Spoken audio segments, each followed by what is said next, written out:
मैं सोचता हूँ बाकी लोग आने तक हो ही गया हमारा 4 मिनट कस्टमरी वेट। तो जो शायद ग्रुप में कुछ लोगों ने कुछ रखा था उसको एक बार देख लेते हैं।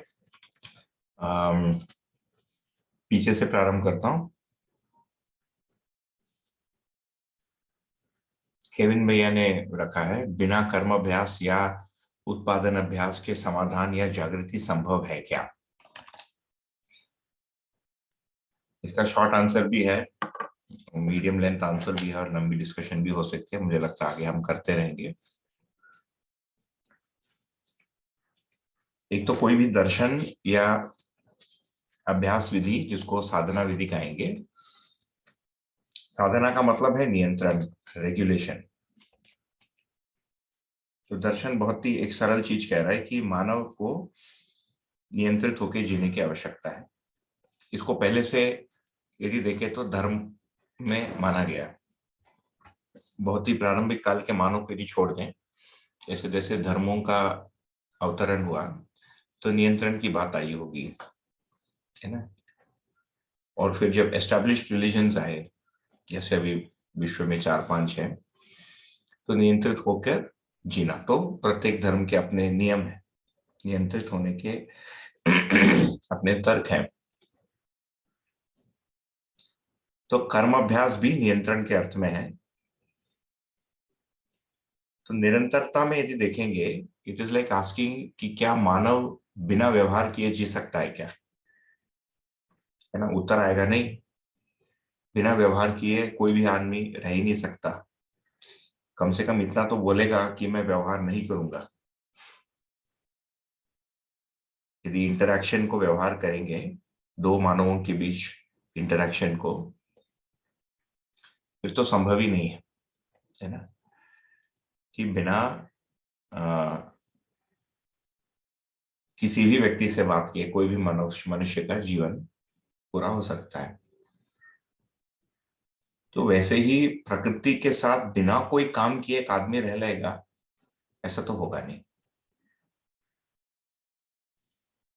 सीधी सी बात। तो कर्म अभ्यास तो आवश्यक है ही मानव के लिए, वैसे ही व्यवहार अभ्यास भी आवश्यक है।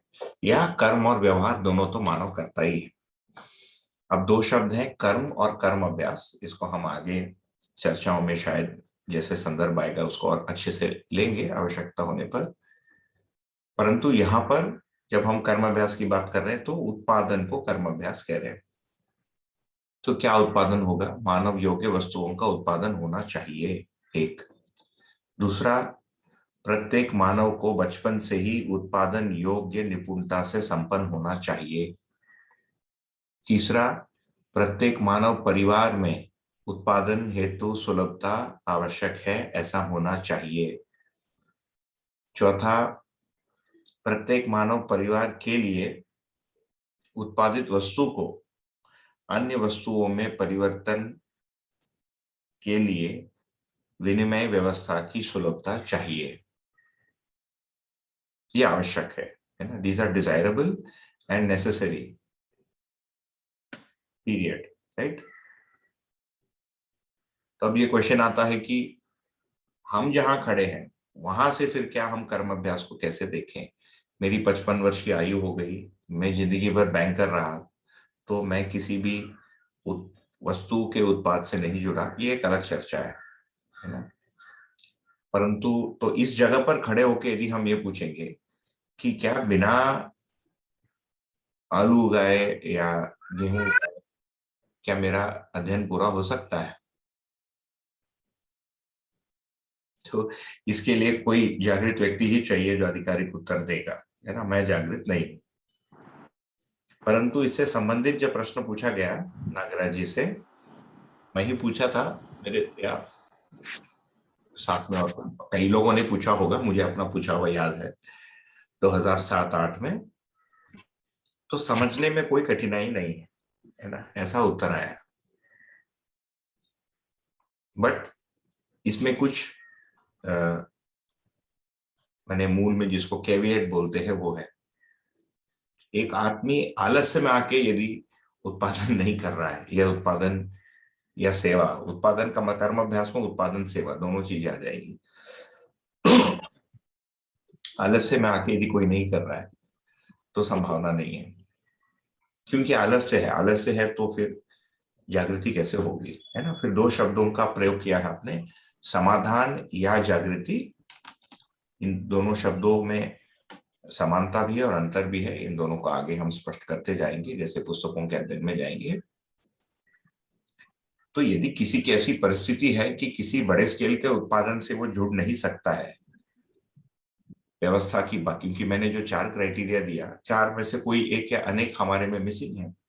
जैसे मुझको बचपन से किसी ने अलग से उत्पादन के लिए कुछ सिखाया नहीं, ना परिवार में सिखाया ना शिक्षा में सिखाया।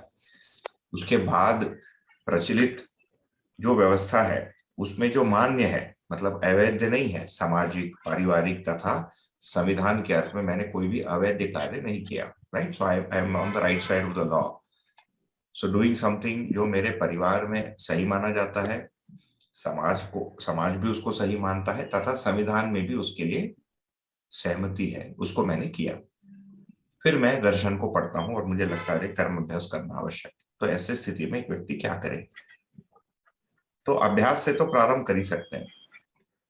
अभी हाल में इंदौर में थे, कुछ मित्रों से बात हो रही थी, तो बातों बातों में मैंने ऐसे जोकिंगली कहा कि श्रम अभ्यास के लिए केवल एक गमला और एक झाड़ू पर्याप्त है ना। यदि समझदारी होनी है तो 6 गमलों के साथ भी हो सकता है, और नहीं होना है तो 600 एकड़ में खेती करने के भी नहीं होगा। तो ये शॉर्ट में इसका उत्तर है। So nothing stops us from understanding in an ideal state. ये इंटीग्रल पार्ट ऑफ मनुष्य का जीना तथा अध्ययन होगा। किस तरफ हमारा ध्यान लेकर जाते हैं? ठीक है जी। केविन भाई फॉर लिसनिंग, इसमें कुछ आपकी क्वेरी थी तो इसमें कुछ बात करनी है तो कर सकते हैं, थोड़ी लंबी चर्चा भी हो सकती है, पर अभी के लिए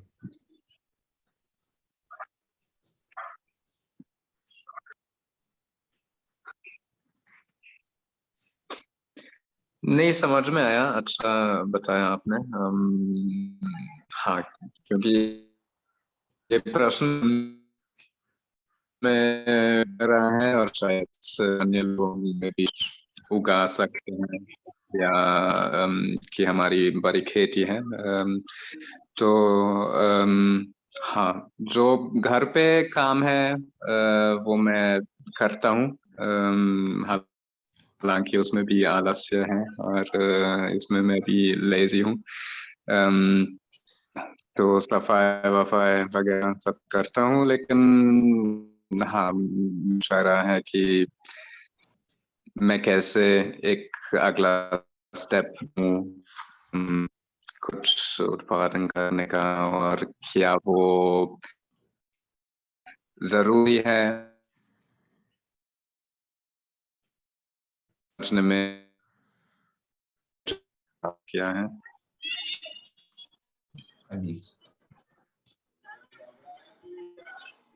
मेरी साउंड आ रही है क्या? ये इंटरनेट कनेक्शन अनस्टेबल बता रहा है मेरे यहाँ।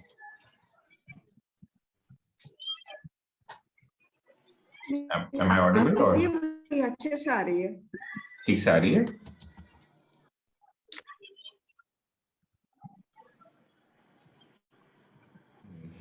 इसने फिर मुझे बाहर कर दिया, एक बार फिर होने से फिर मैं उसको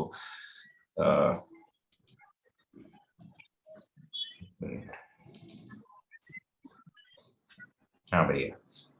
नहीं तो आप स्पेसिफिकली, एक तो यह है कि क्या जागृति संभव है, तो उसका उत्तर मैंने सैद्धांतिक उत्तर था जो मैंने दिया कि बिना उत्पादन या बिना काम किए एक मानव होगा नहीं, और आज भी होता है। प्रत्येक मनुष्य कोई ना कोई कार्य करता ही है। बहुत ही कम लोग ऐसे होते हैं कि आलस्यवश कोई भी काम नहीं करते हैं। कोई भी काम नहीं करने से भी पैसे का मैनेजमेंट तो करते ही है, उसको भी आज काम माना ही जाता है। आज के दुनिया में पैसे को घुमाना, पैसे का लेंडिंग, पैसे को वापस लेना, ये सबसे दूर क्रिया मानना चाहिए उत्पादन से, है ना। Because you are just playing with money and generating money from money. इसके अलावा कोई भी व्यक्ति है तो किसी न किसी क्रियाकलाप से जुड़ा है जो किसी उत्पादन व्यवस्था में भागीदार हो रहा है ना।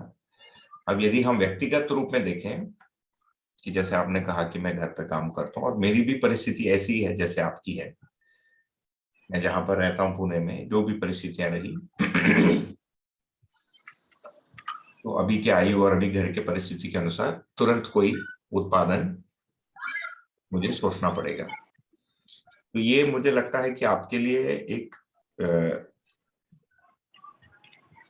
व्यक्तिगत प्रेफरेंस की बात आ जाएगी इसमें कि आगे बढ़ने के लिए आप किस प्रकार का जीवन शैली चाहते हैं जिससे आपको तृप्ति मिले। अल्टीमेटली देखें तो समाधान तृप्ति के लिए है, समाधान का जो आउटकम है वो मेरे में तृप्ति के रूप में है।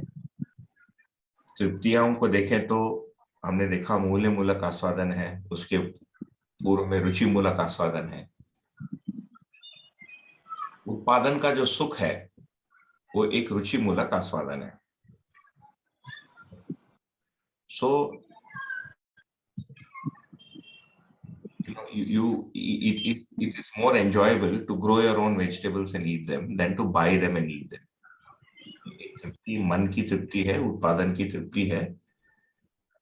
जैसे गाड़ी चलाया मैंने तो गाड़ी खरीद के चलाई और मैंने स्वयं में गाड़ी असेंबल करके चलाई, इन दोनों में अंतर है। तो ये तृप्ति से संबंधित बात है, ये आपके प्रेफरेंस के ऊपर है। बट इट इज नॉट मैं कहूंगा कि परिस्थितियों को देखते हुए, मतलब आपकी आर्थिक पारिवारिक परिस्थितियों को देखते हुए यदि ऐसा लगता है किसी को संभव नहीं है किसी उत्पादन के स्रोत से जुड़ना। Again when we talk of उत्पादन हम खेती ही सोचते हैं, आप पेपर भी बना सकते हो, पेंसिल भी बना सकते हो। भैया इसमें एक बात मैं और भी ऐड करना चाहती हूँ। जैसे अभी आपने बताया कि खुद काम करने का जो संतोष है वो तो हर स्थिति में है ही है। नॉट इवन दैट, अगर जैसे कि रिटायर हुए, ठीक है, पेंशन मिलती है, आपके पास एफडीज होती हैं, आप हर महीने बैंक जाते हो, पैसे लेके आते हो and then you live with that money, उसमें भी वो संतोष नहीं आता। जो संतोष हर महीने काम करने के बाद जो आपकी इनकम होती है वो ज्यादा सेटिस्फाइंग लगता है, बजाय ये कि बैंक में जाके उसका इंटरेस्ट लिया जाए या जो पेंशन आ रही है या अपनी सेविंग खर्च करके, मतलब नॉट कि सेविंग खर्च नहीं होनी चाहिए, लेकिन वो तृप्ति नहीं आती है जो तृप्ति हर महीने काम करके सैलरी से आती है। तो इसको इन दो चीजों को अलग कर लेते हैं। एक तो कि जो इनका मूल जो जिज्ञासा था या जो क्वेरी था कि क्या समझ पूरा होने के लिए कंपलसरी है, so that is another way of asking. यदि मैं उत्पादन नहीं कर सकता इसका मतलब क्या मुझे समझदारी हो ही नहीं सकती? पर उत्पादन भैया, जैसे कि अब छोटे लेवल पे तो उत्पादन कैसे शुरू कर सकता है? जैसे कि एक आदमी एंटरप्रेन्योर बनने के लिए you need lot of experience, need lot of fund etcetera. अब हर एक आदमी उत्पादन कैसे शुरू करेगा? एक ये भी आप जरा खुद सोचिए भैया कि अगर आप खुद भी सोचो पूना में बैठे हुए and if you want to start something, एक अकेला आदमी कैसे उत्पादन शुरू करता है? Is it not very challenging for सब आदमी उत्पादन कैसे शुरू करेंगे? वही तो, इसको स्प्लिट करना पड़ेगा इस चर्चा को। So just going back quickly to जो केविन भाई से जो कह रहा था मैं, ये आपके तृप्ति पर निर्भर करता है। आपका यदि अभी के रहने की जगह तथा जीवन शैली से यदि आप तृप्त हैं, ठीक है, क्योंकि समाधान तो तृप्ति के लिए था, है ना, या समाधानित होना तृप्ति के लिए है। कुल मिलाकर सुख शांति संतोष तक हम सोच पाते हैं, ये समाधान का उपज है। और जागृति भी उसी के लिए है। कई बार जागृति एक व्यक्ति के लिए एक आवश्यकता बन जाता है, कई लोगों के लिए आवश्यकता थोड़ा कम हो सकता है। तो यदि हम अपने लाइफस्टाइल जिसको कहेंगे जीवन शैली, हम ऐसी जगह रहना चाहते हैं जहां पर हम नैसर्गिकता के निकट हो, कुछ मित्रों के साथ हो, कुछ हाथ पैर कर्म अभ्यास का मतलब कर्मेंद्रिय, हाथ और पैर से हमने प्रकृति पर सीधा कुछ श्रम किया। इसको किए बिना यदि हमको तृप्ति नहीं होती है तो उस तृप्ति के दिशा में या उस क्रिया के दिशा में मुझे लगता है हम सोचेंगे ही और उसको हम करेंगे ही। But if you ask me a technical question, that in theory does that mean कि यदि मैं ये नहीं करूंगा तो आगे मेरा कोई समाधान हो नहीं सकता? ऐसा नहीं। पुस्तक पढ़ के समाधान की वस्तु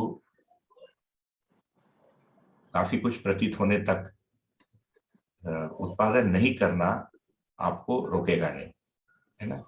हम उस स्थिति में पहुंच जाएंगे, उसके बाद हम चर्चा करेंगे आगे का। तो एक तो ये वाली बात।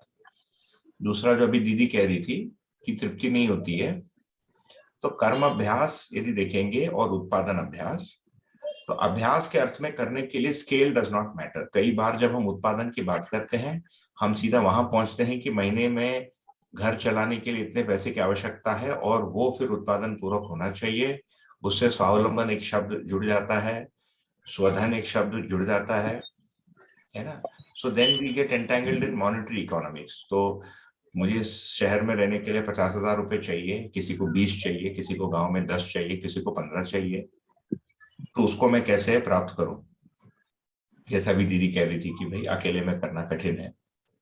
सो इन माय ओपिनियन इसको स्टेज बाय स्टेज या स्टेप बाय स्टेप लेने की आवश्यकता है। सर्वप्रथम कर्म अभ्यास का अभ्यास, श्रम का अभ्यास। आप घर पे हैं, झाड़ू होता है, पोछा होता है ना? आप कहीं भी रहते हो, आप 10-20 गमले की जगह बना ही सकते हो।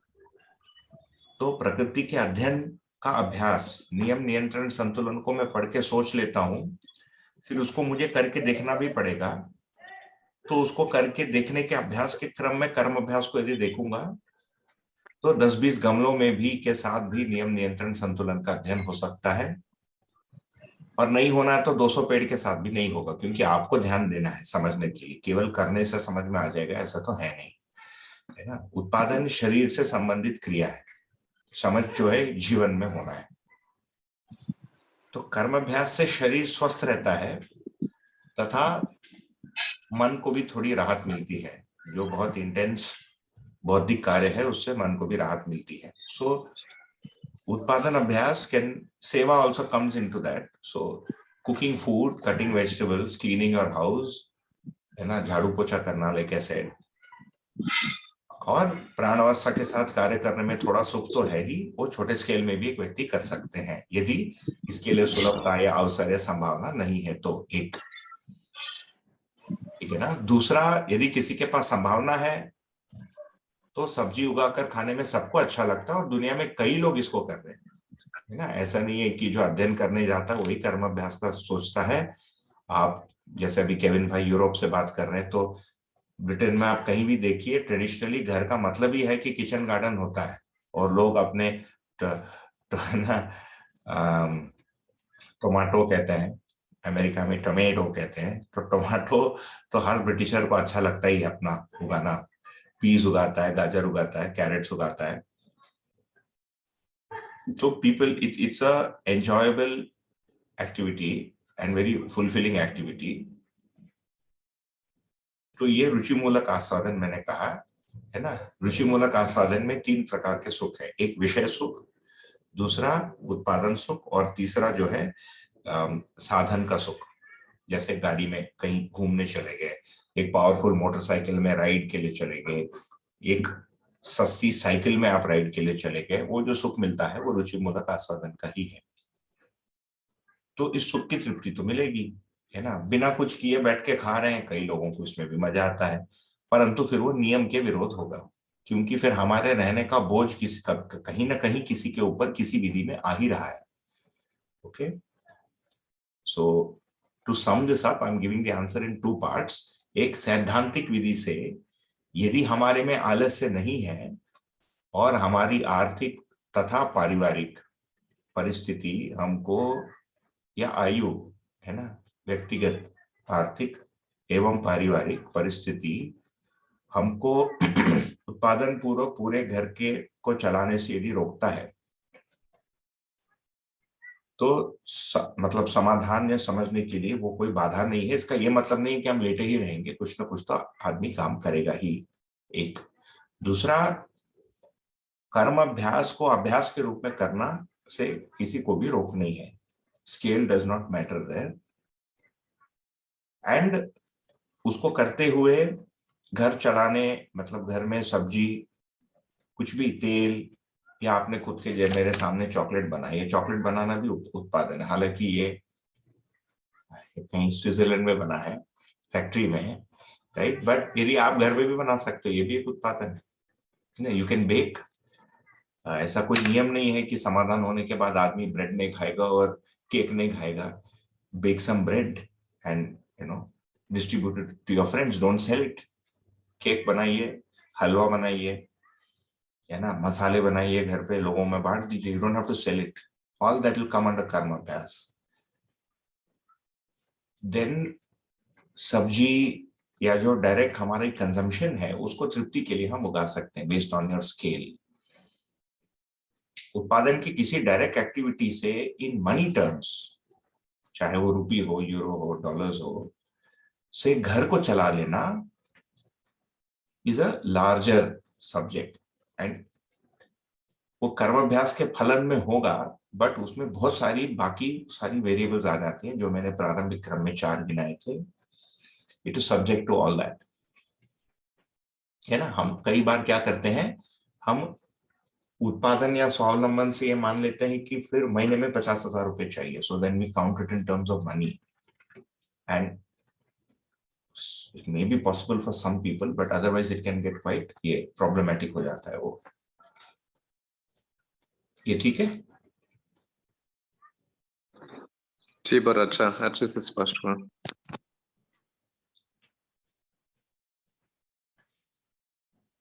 ठीक, और ये लंबी चर्चा है, ये आगे आते रहेगा, है ना। And I can tell you we are not alone in asking these questions.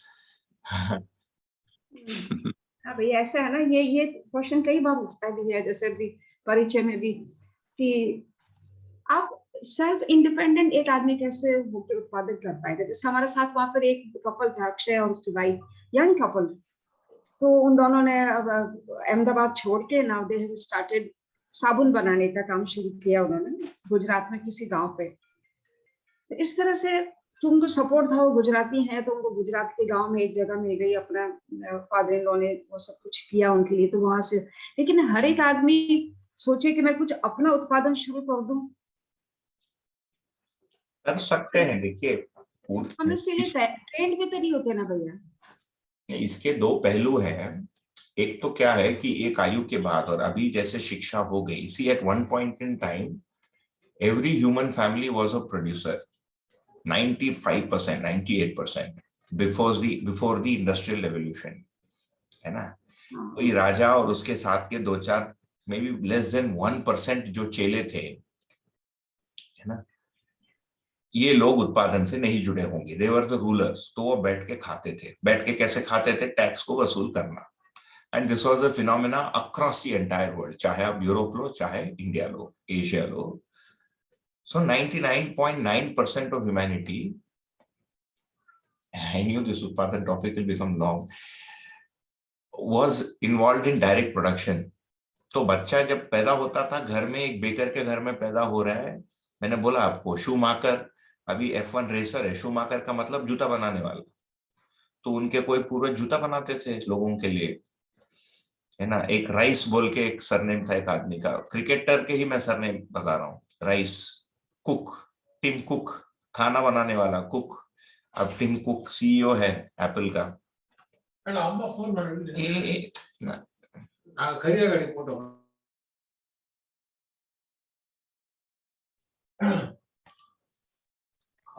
कदो था Tim Cook. So industrial revolution approximately 150-200 years के पूर्व यदि देखेंगे तो प्रत्येक व्यक्ति, प्रत्येक परिवार उत्पादन से जुड़ा ही था, और उस घर में 1-2 आदमी खाना मतलब काम नहीं भी करता था, उसको खिलाते ही थे।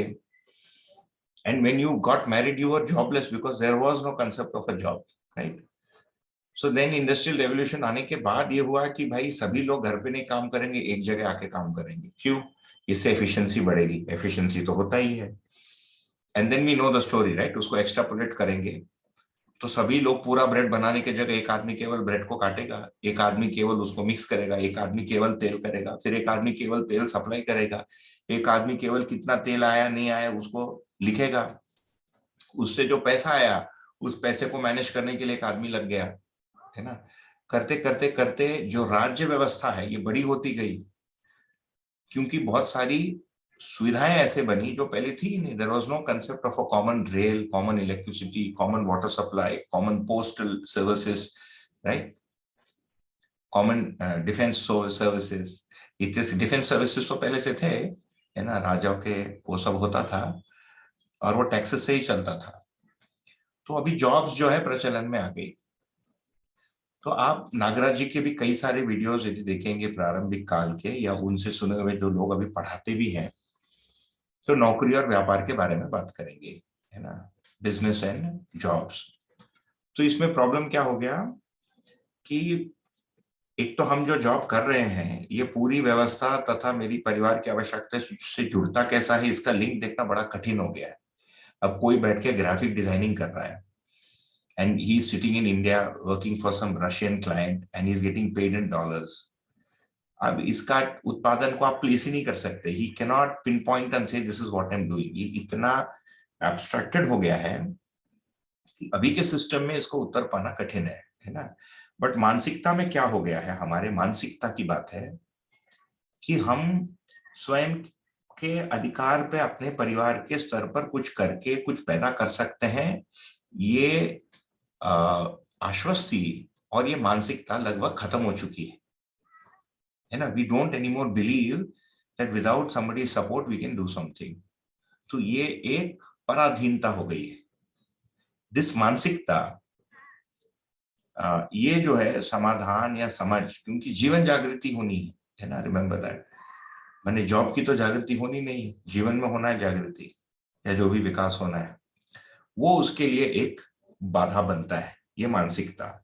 दूसरा है व्यापार की मानसिकता। तो व्यापार की मानसिकता में यह है कि मैं किसी वस्तु को कम दाम में बिना उत्पादन किए लूंगा और उसको अधिकाधिक दाम में दूंगा। यदि यह मानसिकता है तो वह व्यापार मानसिकता है।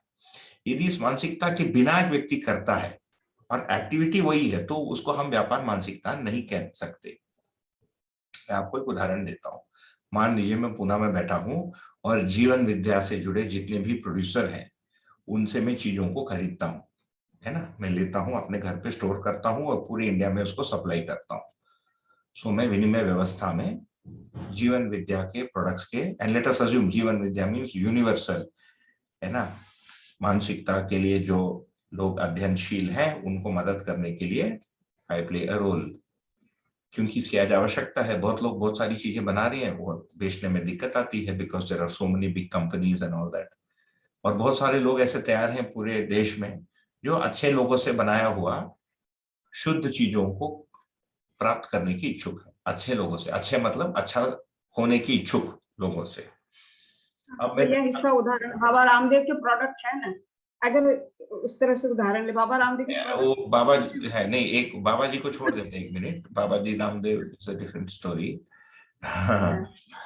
उनकी स्टार्टिंग इसी तरह से हुई थी, जैसे आप बता रहे हैं कि वो कुछ प्रोडक्ट बनाया फिर लोगों को बेचना शुरू किया कि भाई we should buy foreign product, चलो हम अपने देश में बनाते हैं। हालांकि बाद में ये बहुत बड़ा बिजनेस बन चुका है, लेकिन इसीलिए उसको, हाँ, उनके एग्जाम्पल को छोड़ देते। Will take our own example now because वो मैंने उसमें और भी बहुत सारी डिटेल्स हैं and that will consume our time.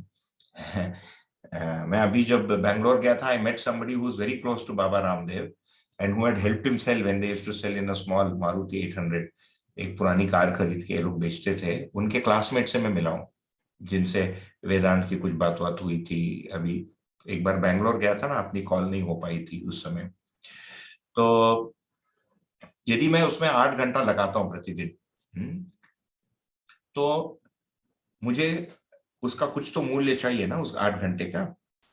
मैंने जो 8 घंटा लगाया तो मैं जगह जगह से, रेलवे स्टेशन से, बस स्टैंड से, किसी बस से सामान लाता हूँ, आपसे फोन से बात करता हूँ, आपकी रॉ मटेरियल लेता हूँ, उसको पैकेजिंग करता हूँ, उसका लेबलिंग करता हूँ, लोगों से कोऑर्डिनेट करता हूँ, उसको बेचता हूँ। So then we have to set something. So then I figure out कि महीने में I need 30,000 rupees। मैं इतना काम कर रहा हूँ, इतना वॉल्यूम का प्रोडक्शन मतलब सेल हो रहा है, so 4% I'll need commission। Some formula to get money. So one formula to get money is to say I'll get 4% commission.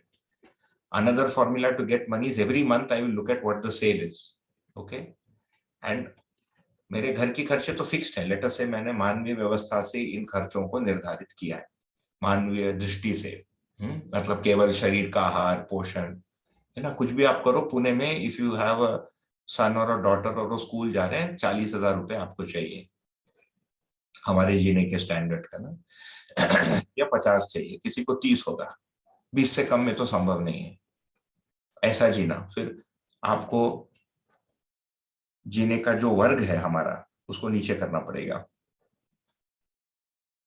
तो every month, so there are two options, either I say there is a flat commission 3% और 2% और 10%, और आई से every month कितना cell हुआ मैं देखूंगा, then I will call up the people and say this month I need so much money from you, I don't care what percentage of the goods it is, because ये नहीं मिलेगा तो मेरा घर नहीं चलेगा।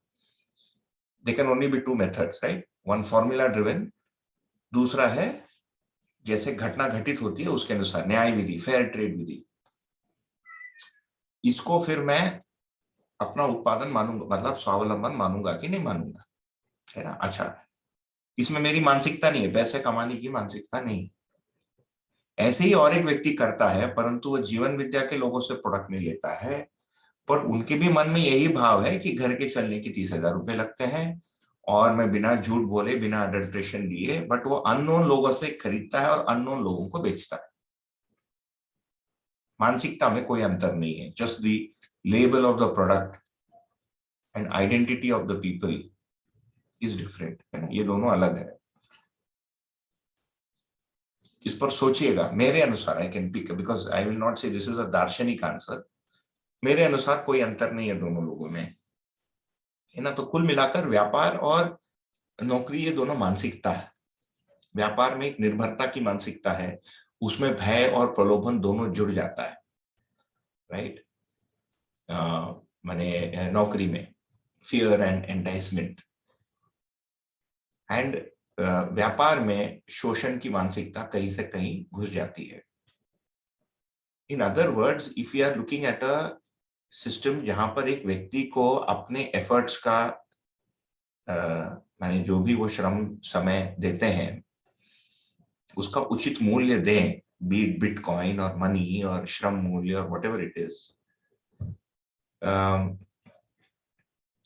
तो और वो भय और प्रलोभन से मुक्त है, फिर वो ठीक है, वो व्यवस्था, उसमें कोई प्रॉब्लम नहीं है, ठीक है ना। तो ये नौकरी और व्यापार की जो मानसिकता अभी बढ़ गई, एंड जो world economic system and how wealth is created, and हम जिन चीजों को हम कंज्यूम करते हैं वो इतना बढ़ गया है ना, कि जो आपने कहा कि जो यंग कपल, वहीं से बात शुरू हुई थी, तो हम सीधा यहां पहुंच जाते हैं कि हम पैसे के टर्म्स में घर को चलाएंगे। That may or may not happen, but you can start by sweeping your house.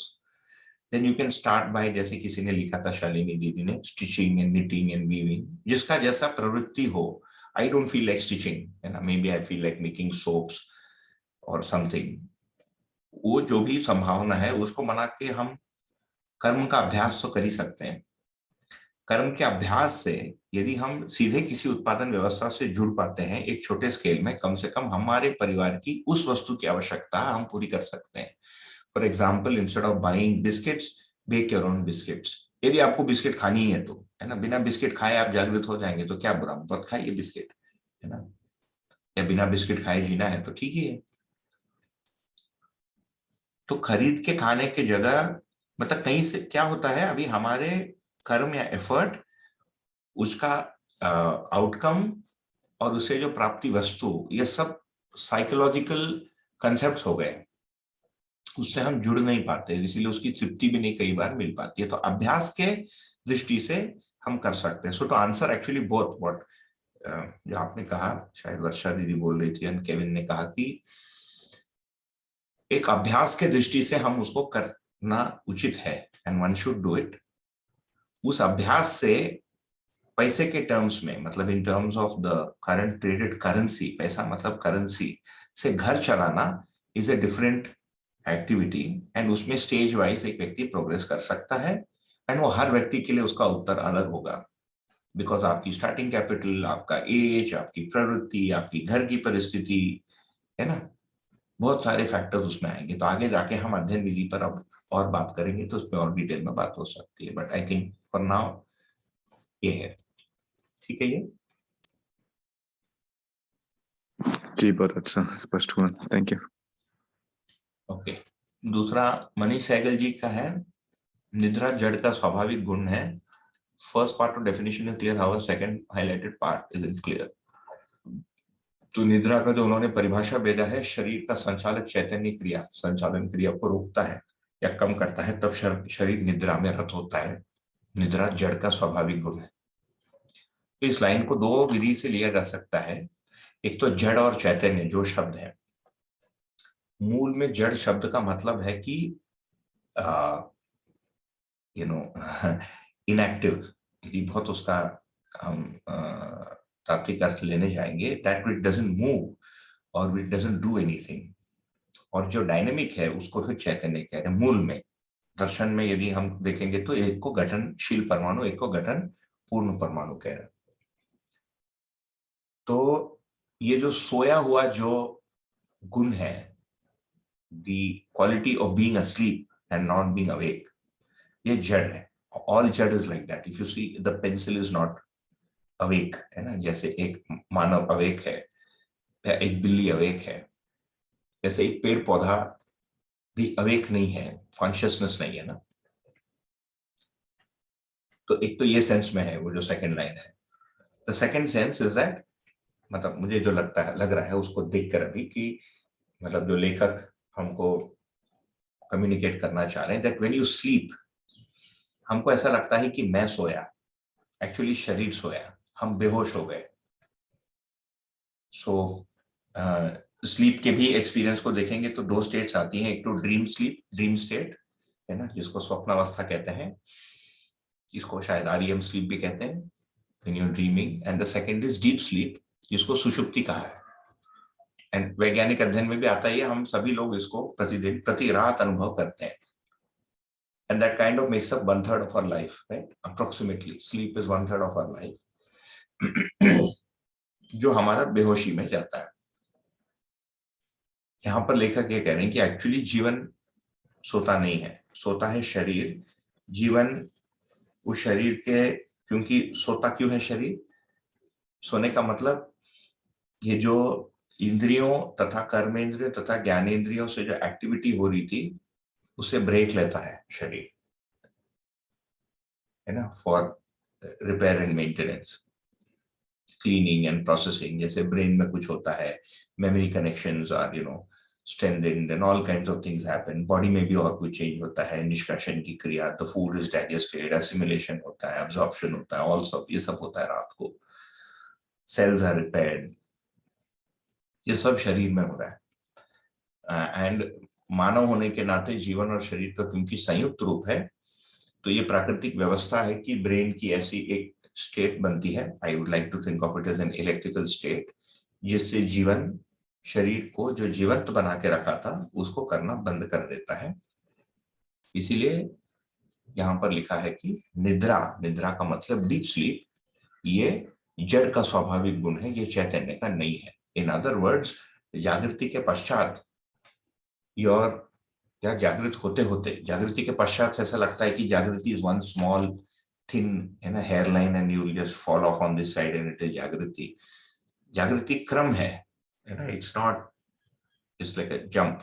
There is a jump, but it's not like how we imagine it to be a jump. जागृति क्रम है।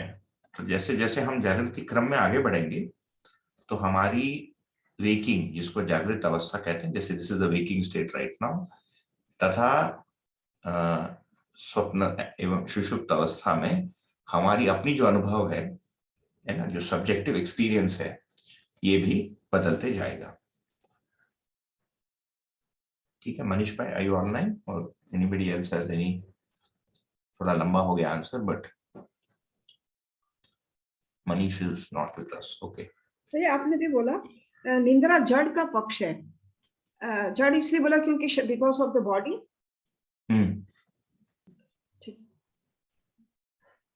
जी, because of the body. शरीर सोता है, it is a brain that needs to sleep. आप देखिए ना, हम निर्णय लेकर नहीं सोते हैं, you are forced into sleep. मैं अभी विवाह के लिए गया था इंदौर, हमारे निकट एक मित्र, मतलब मेरे से आयु में बड़े हैं मित्रवती संबंध, सुरेंद्र पाठक जी है, 60 years old, उनकी बड़ी बेटी की विवाह थी। मैं उनको बचपन से देखते आ रहा हूँ लड़कियों को, तो हम गए थे। तो नॉर्थ इंडियन वेडिंग्स, नॉर्थ का मतलब upwards of the Deccan plateau which is called as north, other than Maharashtra and I don't know about Gujarat. जो विवाह का जो टाइम था, जो समय था, नाइट 1:30 AM to 3:30 AM मुहूर्त का, when the wedding is being solemnized, है ना, जो फेरे होते हैं, that is when it is being solemnized, रात का समय था। तो हम जब गए थे सवेरे 8:30 बजे द प्रीवियस डे, दोपहर को, जिसको they call it जीवन विद्या पद्धति of wedding, but it's a humane way, you cannot call the other one inhumane, but let us say एक deliberate way of getting married, है ना, instead of calling it जीवन विद्या पद्धति। मानवीय संस्कृति के अधिक निकट, because if you call this मानवीय संस्कृति, ऐसा लगता है कि बाकी सब अमानवीय है, मे और may not be, but basically वो दोपहर को हुआ। एंड मैं जब गया, मैं देखा कि वो लड़की के पिता, वो 60, सुरेंद्र पाठक एंड हिज एंटायर फैमिली पहले से जगह थे। प्रीवियस इवनिंग से पूरे दिन फंक्शन हुआ है। 7th, all of 8th they were busy because लोग आए थे ना, आफ्टरनून को जीवन विद्या पद्धति से वेडिंग हुई, एंड सायंकाल को एवरीबडी वेंट बैक, टुक सम रेस्ट, है ना, एंड पूरी रात जगह है। So that family was awake for 36 hours, the bride, the groom, है ना, द ब्राइड्स पेरेंट्स, कोई सोया ही नहीं। अंडर नॉर्मल सर्कमस्टेंसेस ये करना बड़ा कठिन है, special event like a wedding, है ना, या कल एग्जाम है, मैं फेल हो जाऊंगा, वही आपको जगा के रख पाता है। जीवन में उतनी प्रेशर चाहिए, नहीं तो we are subject to the cycle of the body. जैसे अभी मैं बात कर रहा हूँ, रीजनेबली फ्रेश, मैं कल ट्रेन से आया था and I had a tough time, I had a half seat, है ना, तो आधा टाइम बैठ के, आधा टाइम आधा लेट के, and all kinds of things, है ना, जो होता है इंडियन ट्रेन में। तो नॉइजी एंड दरवाजे के पास था, मेरे पैर में लोगों आते, I am long, I am 6 feet and 2 inches, तो मेरा पैर सीट के बाहर आ जाता। तो आते जाते लोग जो है, मतलब when Indian bogies were designed, the average height of the Indian was 5 feet and 5 inches or 4 inches. I mean, it's 2022 and the average height has gone up 5'10" and 5'11". जो सीट का साइज है उतना ही है बर्थ का size. तो I am able to talk to you because the brain is rested. मुझे दोपहर को 1-1.5 घंटा सोना पड़ा to recover from that tiredness, otherwise I can't function. तो ये जो नींद है, ये शरीर की आवश्यकता है। जीवन का बस चले वो नहीं सोएगा।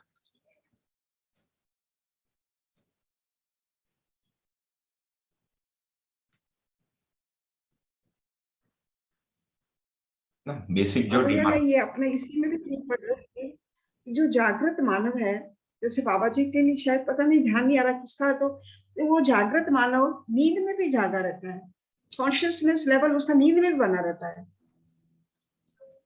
उसमें मतलब जो हमारे में जो चीजें बंद हो जाती हैं नींद के लिए, उनमें भी बंद होनी पड़ेगी, नहीं तो नींद ही नहीं आएगी उनको भी। तो मैंने देखा उनको भी कई बार नींद नहीं आती थी। So he had the same trouble that we had. Many a times he could not go to sleep, क्योंकि sleep is actually an electrical activity in the brain and it is also related to the health of the body. तो शरीर में if you are gassed up, you know, flatulence है, you won't get sleep, you're very acidic, आपको नहीं होगा।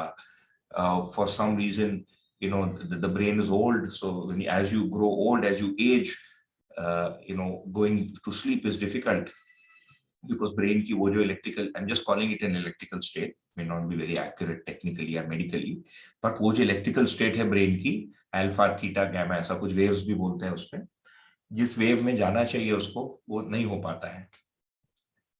कई बार हमारे विचार भी किसी चीज पे असंतुलित रहते हैं या हमको कुछ खराब लगता है तो उल्टा होता है, हमारे विचार के कारण ब्रेन शट डाउन नहीं हो पाता। तो शरीर से भी नींद नहीं आना तथा जीवन में हमारे मन से भी नींद नहीं आना, दोनों संभावना है। एक जागृत व्यक्ति को सोने के लिए मन तथा वृत्ति को वैसे ही शट डाउन होना पड़ेगा जैसे हमारे में शट डाउन होता है ना, स्पेशली मन एंड शरीर का connection, that process is biological, तो वो तो होना ही पड़ेगा। परंतु उनमें क्योंकि जागृति है, so there are other activities in him that are watching this event. वही जागृति है नींद में। हमारे में वो एक्टिविटी सोया है, अजागृत है। So there is nothing to watch.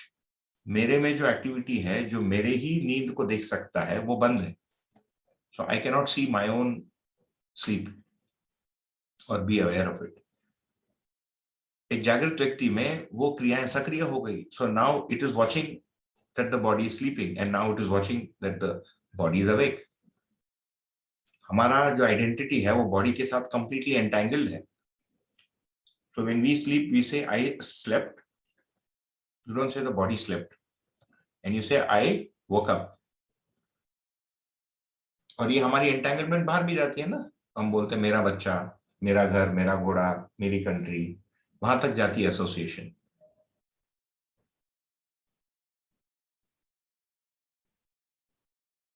ठीक है जी।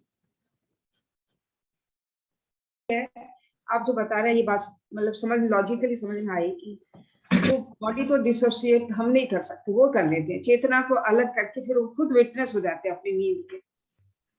वो विटनेस बने ही रहते हैं। बने ही रहती है। वो अभी भी आप लोगों का सर्वेक्षण कीजिए, बहुत सारे लोग हैं बेहोश होते हैं, they don't realise what they are saying. उनको याद ही नहीं रहता उन्होंने ऐसे किया है ना। जैसे बहुत सारे लोग स्टोर में पकड़े जाते हैं, दे आर कॉल्ड क्लेप्टोमेनियाक्स। किसी वस्तु को चुरा के पॉकेट में डाल दिया, खर वही रहा है, but they are not fully aware. बेहोशी होता है मन। मन शरीर का दृष्टा है, वृत्ति मन का दृष्टा है, मन के व्यवहार का, है ना। चित्त वृत्ति के विचारों का दृष्टा होना चाहिए। वी फाइंड कि अभी मानव में पता ही नहीं है वो क्या सोचता है, उसको ही पता ही नहीं रहता है। या उसका व्यवहार क्या हो रहा है उसी को होश नहीं रहता है, या उसमें इच्छाएं क्या होती है उसी को होश नहीं होता है। तो उसकी इच्छाएं क्या है उसको पता नहीं, उसके चित्रण में क्या हो रहा है उसको पता नहीं। तो यही भ्रम है, ये बेहोशी है। It's a state of unconsciousness, right. और ये सेमी कॉन्शियस, सेमी अवेयर। इसीलिए अभी जब हम व्यवहार करते हैं एक दूसरे के साथ, you feel it is easier to see और evaluate the other person and very hard to evaluate oneself. तो मेरे व्यवहार कैसा है पूछने समझने के लिए, मैं यदि दूसरों को पूछो तो I get a good answer. तुम कभी कभी गुस्सा होते हो, समटाइम्स यू गेट ऑब्स्टिनेट, है ना। कभी कभी तुम्हारा भाषा हर्टिंग होता है, हमको नहीं समझ में आता है because we are not aware. हमको दूसरों को दिखता है, दूसरों को हमारा दिखता है। तो जागृत व्यक्ति में ये अवेयरनेस तो होगी ही, नंबर एक।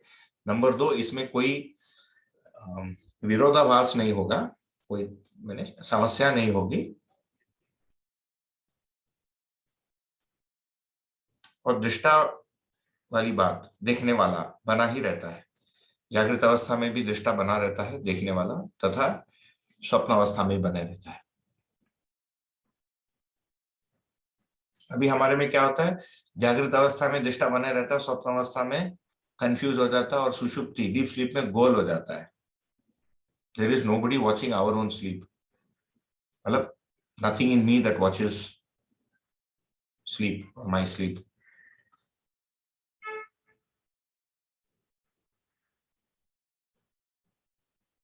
यही है ना, वेकिंग स्टेट में हमारी कुछ अवेयरनेस होती है, ड्रीम स्टेट में कंफ्यूजन रहता है। We are in a state of confusion. कुछ भी होता है उस दिन में जो घटित हुआ, अच्छा बुरा हुआ, कोई आदमी आया गया, random events seem to get mixed up. And सुषुप्ति में वो जो रैंडमनेस था वो भी गोल हो जाता है इन डीप स्लीप, है ना। There is only emptiness.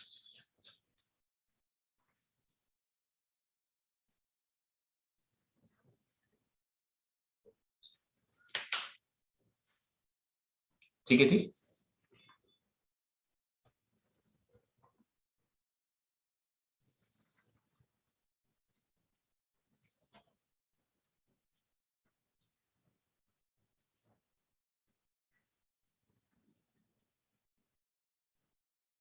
आगे बढ़े।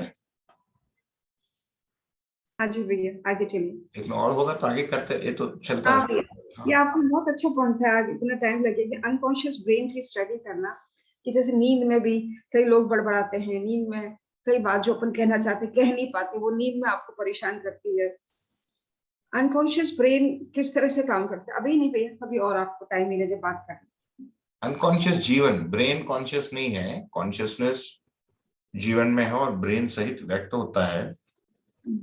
और क्योंकि ब्रेन के साथ तदाकार है और उसकी बाकी एक्टिविटीज कॉन्शियस नहीं हुई है या अवेकन या जागृत नहीं हुई है, जागृति का मतलब अवेकनिंग है ना, जिसको हम कह रहे हैं 10 में से 4.5 क्रिया ही जागृत है, 5.5 क्रिया सोया है, राइट। सो तो जो 5.5 क्रिया जो सोया है, इट्स लाइक सेइंग दैट आपके पास 5 सेंसेस हैं और 5 सेंसेस में से 2 ही काम कर रहा है। So you can only smell and taste, you can't hear, you can't see, you can't feel sensory world में। इसकी इक्विवेलेंट जीवन में कल्पना करके सोचना पड़ेगा।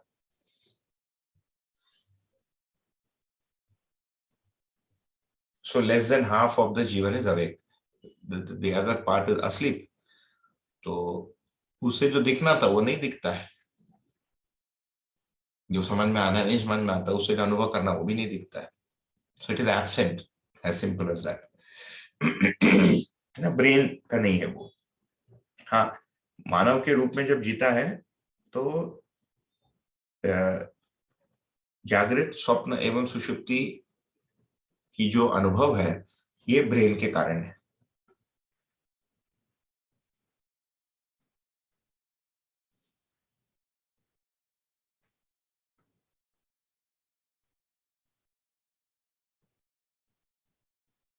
सो स्लीप इज द एक्टिविटी। हम प्रति रात को सोते हैं ना, we take it for granted, we take ना, हम नींद को अपने जीवन का एक भाग, बट थोड़ा सा ध्यान देकर देखेंगे तो भाई what is the need to sleep,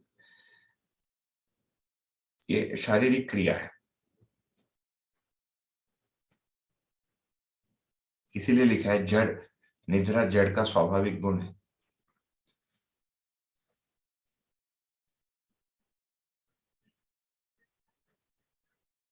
ठीक है जी। तो ब्रेन में कॉन्शियस अनकॉन्शियस का मतलब जो चित्रण विचार मन, ये ब्रेन के साथ ही सक्रिय रहते हैं। तो ब्रेन की वो पार्ट जब शट डाउन हो जाता है तो चित्रण विचार और आशा भी शट डाउन हो जाता है सुषुप्ति में, डीप स्लीप में। जो वाला पार्ट चालू हो जाता है पुनः चालू हो जाता है।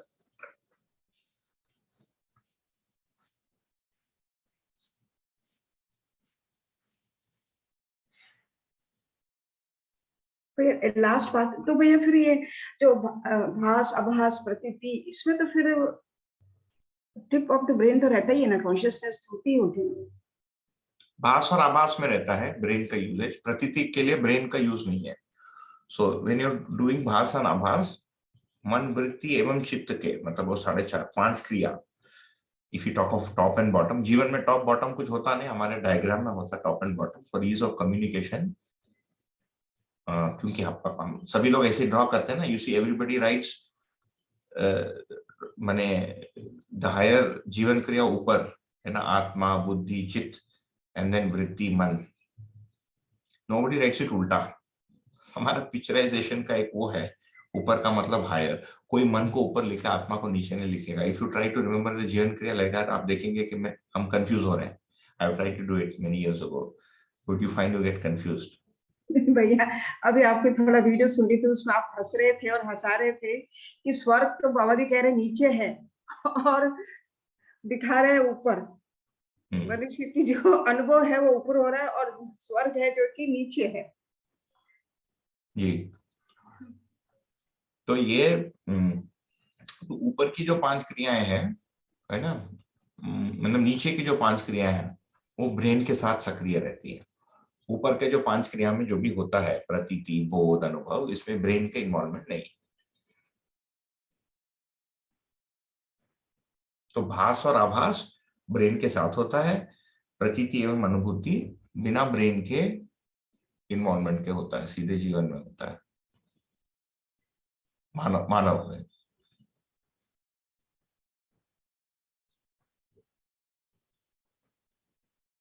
ठीक है जी। ये सब डेटा पॉइंट है, हम सुनते रहेंगे, there will be many things, है ना, लंबा सोचना पड़ेगा, ये सब सभी को सोचना पड़ता है, मुझे भी लंबा ही लग रहा है, लगा है, लग भी लग रहा है ना? आगे बढ़ते हैं। तो ये मनीष सहगल जी का आया था दूसरा वाला, क्या भाव वस्तु रूप में व्यापक है? भाव क्या है? भाव क्या केवल दो चैतन्य इकाई में बहता है या फिर जड़ में आपस में और जड़ और चैतन्य में भी बहता है? ऑफ कोर्स ये सब हमारे परिचय शिविर के पोर्शन से नहीं है कोई भी, so it is nice to see और गुड दैट लोग आगे भी पढ़ ही रहे हैं। आगे I think we are at the fag end, I think I am also, लंबा चल गया हमारा परिचय शिविर सीरीज, बट हो जाएगा, then we'll jump into the books. तो क्या भाव वस्तु रूप में व्यापक है? फर्स्ट पार्ट है ना। Can you see this? अच्छा, I have not shared the screen, okay sorry, right, अभी दिख रहा है ये? जी दिख रहा है। हाँ, क्या भाव वस्तु रूप में व्यापक है? ओके, सो oops, yeah. भाव का मतलब होना। First let us look at the verb भाव। दार्शनिक सेंस में अभी हम फीलिंग को भाव कहते हैं, है ना, मुझ में स्नेह का भाव का आप समझदारी भी बताते हैं कई जगह, भाव का मीन समझदारी। वही भाव शब्द के अर्थ को थोड़ा सा निरीक्षण करके प्रयत्न करते हैं क्या बनता है। अभी जैसे हम बोलते हैं मुझ में स्नेह का भाव, क्रोध का भाव है, अच्छा लग रहा है, अच्छा नहीं लग रहा है, बोर हो रहा है, समझ में नहीं आ रहा है, कंफ्यूज्ड हूं, गुस्सा आ रहा है ना। यू सी एनी भाव दैट वी करंटली अज्यूम, जिसको हम अभी भाव कहते हैं, वो होने को कहते हैं। The existence of something is called भाव। So there is the existence of anger, right? भूख is a bhav, is a feeling of hunger. So I have a feeling of hunger. So the existence of hunger. Existence of hunger is the absence of food in the stomach, है ना, उल्टा। But hunger के feeling का existence है, तो भाव का मतलब अस्तित्व, अस्तित्व को भाव कहते हैं। भाव शब्द जहां से बना है, अभी जैसे हम उसको लेते हैं, अभी तात्विक रूप से नाउ, ये तो बिल्कुल लोअर हमारा जो एक्सपीरियंशियल लेवल, इस पर बात हो गई। अभी तात्विक स्तर पे यदि हम भाव शब्द को यदि देखेंगे तो अस्तित्व को भाव कह रहे हैं। तो व्यापक भी एक भाव है, क्योंकि अस्तित्व है, व्यापक है ना, और प्रकृति भी है, तो प्रकृति भी भाव है। प्रकृति में चार आयाम है, रूप, गुण, स्वभाव और धर्म। तो रूप भी एक भाव है, like you can see my face, इसका अस्तित्व है, बिकॉज रिमेंबर वी सेड भाव मीन्स अस्तित्व और कॉग्निशन, राइट? तो मेरे चेहरे का कॉग्निट कर पा रहे हैं आप, ये भाव है। ये मेरे भाषा से, मैं जैसे बोलता हूं, या मेरे साथ यदि आप कुछ समय रहेंगे तो मेरे गुणों का भी भाव आप तक पहुंचेगा। तो गुण भाव, लंबे समय मेरे साथ जिएंगे, मैं आपके साथ जीऊंगा, हमको एक दूसरे के स्वभाव का भी पता चलेगा, है ना। और धर्म भी भाव है, ठीक। सो एवरीथिंग इज भाव, मूल में जब हम परिभाषा के रूप में देखेंगे। So then the next part of the query is, भाव क्या केवल दो चैतन्य इकाई में बहता है? I think this is already answered, है ना। चैतन्य itself is भाव। तो चैतन्य का गुण जब कम्युनिकेट होगा तो दो चैतन्य के बीच में ही होगा। So for example स्नेह, because we said रूप भी भाव है, गुण भी भाव है, स्वभाव भी भाव है, धर्म भी भाव है। We said मतलब सोचने से यही निकलता है ना, यही भाव है। तो जैसे स्नेह भाव है, तो मेरे में स्नेह बीज रूप में है, बट वो बहने के लिए दो लोग चाहिए ना। I need somebody, I need a memory of somebody. जैसे मेरे में स्नेह है, मैं मेरी बेटी का फोटो देखता हूं तो बड़ा अच्छा लगता है, फोटो से, वो है नहीं सामने, उसका स्मरण करता हूं तो अच्छा लगता है। तो जिस इकाई के साथ संबंध को स्वीकारा है, उस इकाई के स्मरण से, अर्थात उस स्मरण में रूप भी रहेगा, गुण भी रहेगा, है ना। स्वीकृति के रूप में गुण भी है और उसकी आकृति भी है जो उसका रूप है। तो मेरा भाव उस रूप के साथ जुड़ा है, तो आई एक्सपीरियंस दैट अफेक्शन। वो भाव बहने के लिए वो बेटी सामने चाहिए लाइव, है ना, नहीं तो इंटरेक्शन नहीं होता है भाव का। हेंस दो चैतन्य इकाई, बहने के लिए दो चैतन्य इकाई चाहिए। जड़ और जड़ में भी बहता है, इलेक्ट्रिसिटी इज अ भाव, साउंड वेव इज अ भाव, है ना, इंटरनेट कम्युनिकेशन इज अ भाव, यू नीड टू। और जड़ और चैतन्य में भी बहता है ना, आपको सुई चुभती है, मच्छर काटता है, जड़ का भाव चैतन्य तक पहुंचता है। हम बढ़िया खाना खाते हैं, उत्पादन करते हैं, रिमेंबर वी सेड साधन, ये उत्पादन का जो सुख है, ये रुचि मूलक सुख है, ये मन को होता है। तो जिसको मजबूरी में उत्पादन करना होता है उसको उत्पादन का सुख नहीं मिलता, है ना। जो उसको अभ्यास के रूप में करता है वो करके उसको अच्छा लगता है, क्रिया एक ही है। ठीक है, ये भाव। भैया भाव हम याद करके भी तो कर सकते हैं, जैसे भी आपने बताया कि आप अपनी डॉटर सामने है, उसको देख के, देविका को देख के आपको बहुत प्यार आता है, बच्ची है अपनी। लेकिन अगर सपोज करो वो बाहर है, उसको याद करके भी तो भाव आ सकता है, कल्पना में भी भाव होते ही है ना। हाँ बिल्कुल, बताए ना, बिल्कुल होता ही है। ऊपर केविन भाई का है, आज की गोष्ठी में यह प्रश्न उभरा कि एक तरफ जागृति के लिए पीड़ा, तीव्रता और आवश्यकता, और दूसरी तरफ घबराहट, दुख, अफसोस से क्या अंतर है, इन दोनों के क्या लक्षण है और इनके बीच में हम कैसे डिफरेंशिएट कर पाए।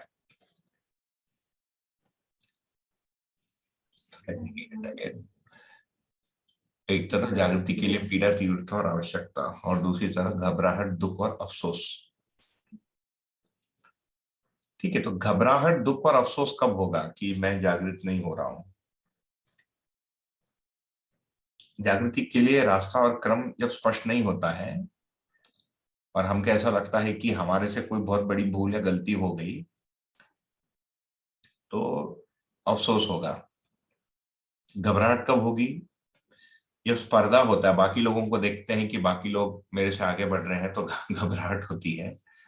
या जागृत होने के लिए जागृति के जो आचरण और लक्षण है वो मेरे पहले से माने हुए आचरण और लक्षण से जब विपरीत है, तो घबराहट होती है that my life will change या my behaviour will change, so then you feel afraid. इन दोनों के योगफल में दुख होगा, तो घबराहट भी दुख में ही परिवर्तित, दुख के रूप में अनुभव होगा, अशांति के रूप में अनुभव होगा, और अफसोस भी इसी से आएगा, है ना। तो अजागृति को जब हम समस्या के रूप में ले लेते हैं तब वो घबराहट तथा अफसोस के रूप में दिखेगा। जागृति के लिए पीड़ा, तीव्रता और आवश्यकता, तो आवश्यकता तीव्रता से कम स्थिति का है, तो सबसे छोटा स्थिति पीड़ा है, उसके बाद आवश्यकता, उसके बाद तीव्रता। तो हम अजागृत हैं, इसका कोई पीड़ा का कोई मतलब नहीं है ना। Then we don't understand what jagriti is.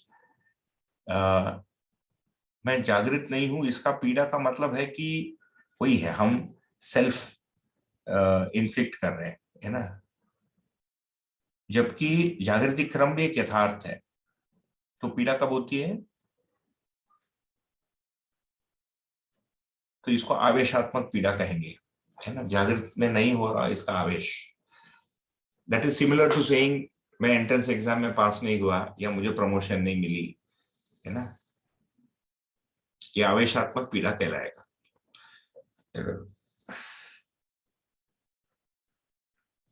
आवश्यकता कब महसूस होती है जागृत होने के लिए? जब उसका कारण स्पष्ट होता है। जैसे आप देखिए परीक्षा शिविर, जीवन विद्या शिविर लोग करते हैं, फिर अध्ययन बिंदु का शिविर करते हैं, फिर अध्ययन शिविर करते हैं। क्या पता चलता है? सारा कारण पता चलता है। तो प्रकृति के साथ असंतुलन हो रहा है, उसके मूल में कारण क्या है भाई, ये नियम समझ में नहीं आया।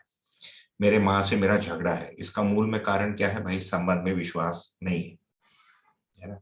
मैं खा खा के थक गया, उसके बाद भी सुखी नहीं हो रहा हूँ, इसका कारण क्या है भाई, क्योंकि खाने से इंद्रिय तृप्ति ही हो सकती है ना, और जीवन तृप्ति नहीं हो सकती।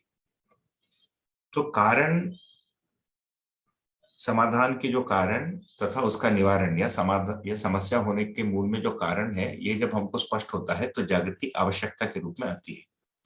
सो when you have aavashyakta, you have the clarity of what it takes, है ना, एंड उसको आप करेंगे। जो अफसोस, घबराहट और दुख है, ये पीड़ा से ही संबंधित है, क्योंकि इसमें क्लैरिटी नहीं हो रही है। You suddenly find that you are not what you are suppose to be, and without understanding कि किस नियम से यू आर नॉट एंड किस नियम से you have to be, you start expecting या डिमांडिंग कि मुझे कल अनुभव चाहिए, मुझे कल बोध चाहिए, मुझे कल न्याय चाहिए, आज शाम को धर्म चाहिए।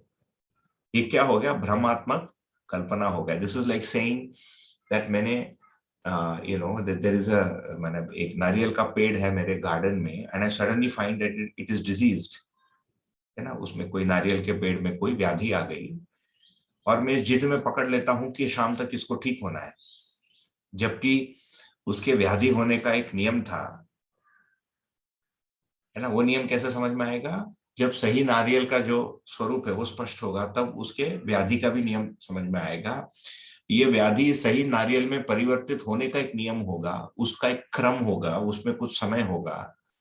इसकी स्पष्टता के साथ मेरी नारियल के प्रति अपेक्षा तय होती है। देन देयर इज नो अफसोस एंड दुख एंड घबराहट, you just know it is disease, too bad, इसको ठीक करना है, इसको ठीक करना पड़ेगा। तो स्पष्टता से, तो जो सही नहीं है वो किस नियम के कारण स्पष्ट नहीं है, जो सही है वो किस नियम से स्पष्ट है, जो सही नहीं है सहीपन तक जाने का क्या नियम है। ये तीनों विधाओं में स्पष्टता होने से तीव्रता और आवश्यकता बनती है। ये भौतिक संसार में भी ऐसे ही है। आपकी गाड़ी खराब हो गई, किस नियम से खराब हुई आपको पकड़ में नहीं आता, आप आवेशित हो जाते हैं, I stupid vehicle, it is not working, है ना, और आप उसको लात मारेंगे। किस नियम से खराब हुई आपको पता है, तो उसको ठीक करने की आवश्यकता बनेगी, उसके लिए हम प्रयत्न करेंगे। तो आवश्यकता ही आगे जाके तीव्रता का स्वरूप लेता है। आवश्यकता का मतलब, इसकी आवश्यकता मतलब आई नीड दिस, बट इसके अलावा भी बाकी सारी चीजें हैं, और ये इन दोनों के संतुलन में दुनिया चल रहा है, विच इज ओके। तीव्रता का तात्पर्य है इसके बिना जीना असंभव हो गया अभी, ये तीव्रता। सो एन इंटेंस डिजायर इज तीव्रता, एन ऑर्डिनरी डिजायर इज आवश्यकता। ठीक है जी, इसके इसके बिना, जो आपने बोला, इसके बिना जीना असंभव हो गया है मेरे लिए, ये थोड़ा बेचैनी या आवेश जैसा लगता है। लेकिन आप जैसे इसको वर्णित किया है पहले, वो आवेशित स्थिति नहीं है एक मानव में। वो, हाँ, ये मुझे अब पूरा स्पष्ट नहीं हुआ कि, हाँ, थोड़ा सा आवेश जैसा लगता है मुझे ये तीव्र इच्छा। तो आई थिंक भैया आपने जैसे नियम से जोड़ा वो थोड़ा बहुत ही लॉजिकल लगता है। जब हम हर एक चीज को नियम से जोड़ लेंगे तब हमें उसका एनालिसिस करना आ जाएगा, ये इससे, ये इससे, ये इससे। पर every time you have to be very conscious about it ना भैया। हाँ बिल्कुल, यू हैव टू। आपको बहुत ही एनालिटिक होना पड़ेगा हर सिचुएशन में। नहीं तो जागृत होने का मतलब ही है कॉन्शियस होना। Right. भ्रमित भ्रमित रहने का मतलब अनकॉन्शियस रहना। जागृति itself means being conscious about everything. That itself is जागृति, और कुछ नहीं है ना। जागृति का मतलब just becoming aware and conscious and living that awareness, just to be clear, है ना, उसको जीना भी। इसीलिए जो हम प्रारंभिक क्रम भी बात की, व्यवहार, कर्म अभ्यास, for example, you will live. ऐसा थोड़ी ना होगा कि एक आदमी जागृत हो गया और मांग के खा रहा है है ना, ये लोग डोनेट कर रहे हैं। नो, ही विल वर्क, हाथ पैर है, काम करेगा भाई। इसलिए कर्माभ्यास जागृति के साथ भी करेगा, बाद में भी करेगा, पहले भी करेगा। जब तक हाथ पैर चलता है तब तक करेगा, जब हाथ पैर चलना बंद हो जाता नहीं करेगा, है ना। कर्माभ्यास फॉर एग्जाम्पल, तो जागृत होना भी है, और जागृति को व्यक्त भी करेंगे, और जागृत होने के लिए अभ्यास भी करेंगे। तो केविन भाई जो कह रहे थे, जैसे पीड़ा, आवश्यकता और तीव्रता। पीड़ा का मतलब है that you are getting troubled by the fact कि आप सुखी नहीं है। तो इसको जीवन के अर्थ में, मन, वृत्ति, चित्त में देखेंगे, ये मन प्रधान अनुभव है पीड़ा, है ना। मन को ही अफसोस होता है। So you take it, it's like saying that I could not become the prime minister of the country, ये पीड़ा है, इसलिए आवश्यकता के रूप में नहीं है।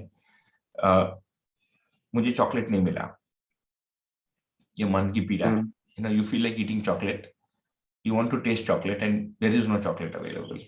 मुझे याद है एक बार हम अमरकंटक में थे, somebody was visiting and शाम को they suddenly said I feel like eating pizza.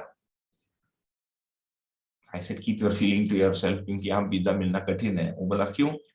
वो बोला देखो तुमको जीप हायर करना पड़ेगा, you have to travel around, the nearest pizza place is around 3.5 hour drive away, तो 3.5 hours तुमको गाड़ी चला के जानी पड़ेगी, बट वहां पर भी you'll not get a thin crust, you'll get a thick crust, और thin crust यदि पिज्जा चाहिए that's a 6 hour drive away, and it is 7 in the night and nobody is going to drive you there, so just keep your choice.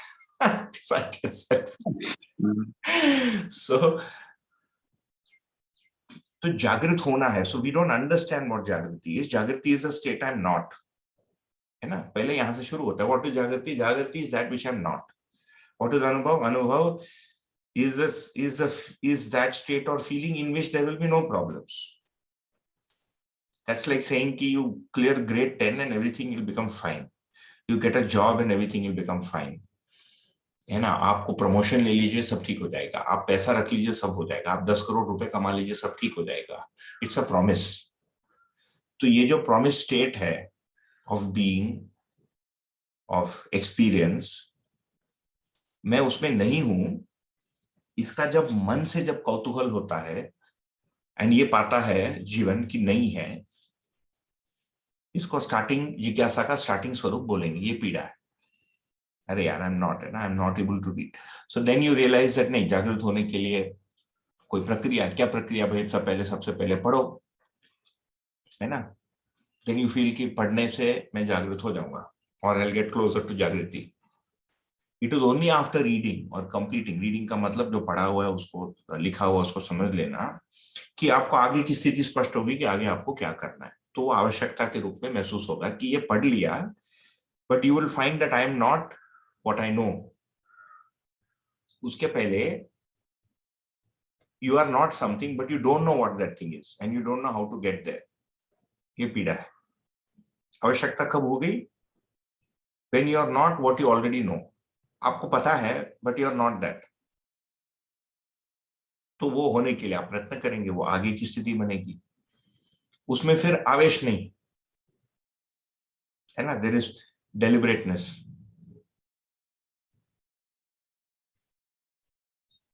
उसके बाद तीव्रता में यह है कि बाकी जिंदगी जो, मतलब आदमी जो कर रहा है, मैं जो कर रहा हूं, वो सब तो हो गया, अब इतना बचा है और इसको किए बिना मुझे तृप्ति नहीं हो सकती, ये देखना ही पड़ेगा अभी,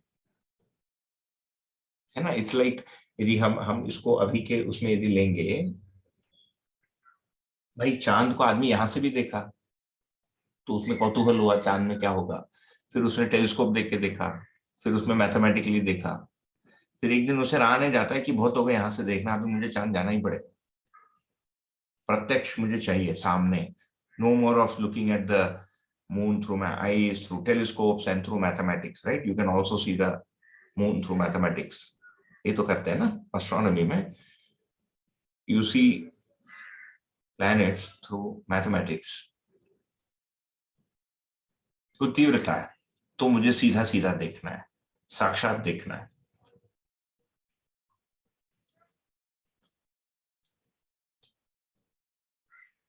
So in other words, तीव्रता is a desire where the desire itself is existing at a higher level in the jivan, like at the चित्त। अभी भी ऐसे ही है, तीव्र इच्छा, ये हम जागृति के लिए दे रहे हैं, है ना। तीव्र इच्छा to do well in an exam, है ना, to earn a lot of money, to be the richest man in the world, उसके तीव्र इच्छा के बिना एक आदमी हो ही नहीं सकता है। हम आगे कर्म दर्शन बुक में तीनों इच्छाओं का ग्रेड पढ़ेंगे, सूक्ष्म इच्छा, प्रेरित इच्छा तथा तीव्र इच्छा। भैया ये स्वाभाविक है, ऐसा होना स्वाभाविक ही होता है कि अगर आपकी इतनी तीव्र इच्छा, it is not abnormality of the mind, isn't it? या आप क्या बोलोगे? बहुत तीव्र इच्छा है मुझे ये करना है, जैसे मुझे अध्ययन का एक उदाहरण के लिए अध्ययन करना है, मुझे समझना है और बहुत तीव्र इच्छा है, तब इसके बिना मेरा गुजारा नहीं है. तो it is acceptable situation of the mind, isn't it? बिल्कुल. तो पहले आवश्यकता महसूस हुई. अध्ययन का कोई भी दर्शन को आप ले लीजिए, एनी हाँ, कोई भी पढ़ना सिस्टम ऑफ कोई ह्यूमन भी स्टडी, सब्जेक्ट हो. चाहे वो मध्यस्थ दर्शन हो, any system of study that deals with human living, है ना, मानव के जीने से जो संबंधित है.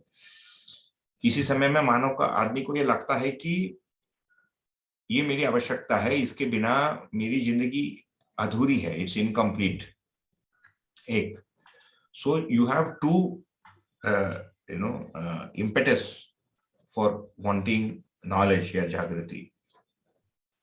एक है कि इसके बिना मैं दुखी हूं, और दूसरा है इसके बिना मैं अधूरा हूं. तो जैसे, तो अधूरापन जो है ये समझ से संबंधित है, दुख जो है ये प्राप्ति से संबंधित है. जैसे नौकरी नहीं मिली तो मैं दुखी हो जाऊंगा, पैसे नहीं मिलेंगे, सामान नहीं मिलेगा, है ना, प्रमोशन नहीं होने से मेरी तृप्ति नहीं होगी, क्योंकि वो मेरी इच्छा से जुड़ा है. तो ये सारा दुख और पीड़ा और आवेश से संबंधित है. So that's why when you clear the exam or you get a good grade or a good rank, there is a feeling of elation, एक high है, right? And that high doesn't last, it can't last, वो नीचे आता है. Then the high becomes a norm, मतलब वो state becomes a norm, then उसके आगे की high चाहिए होती है.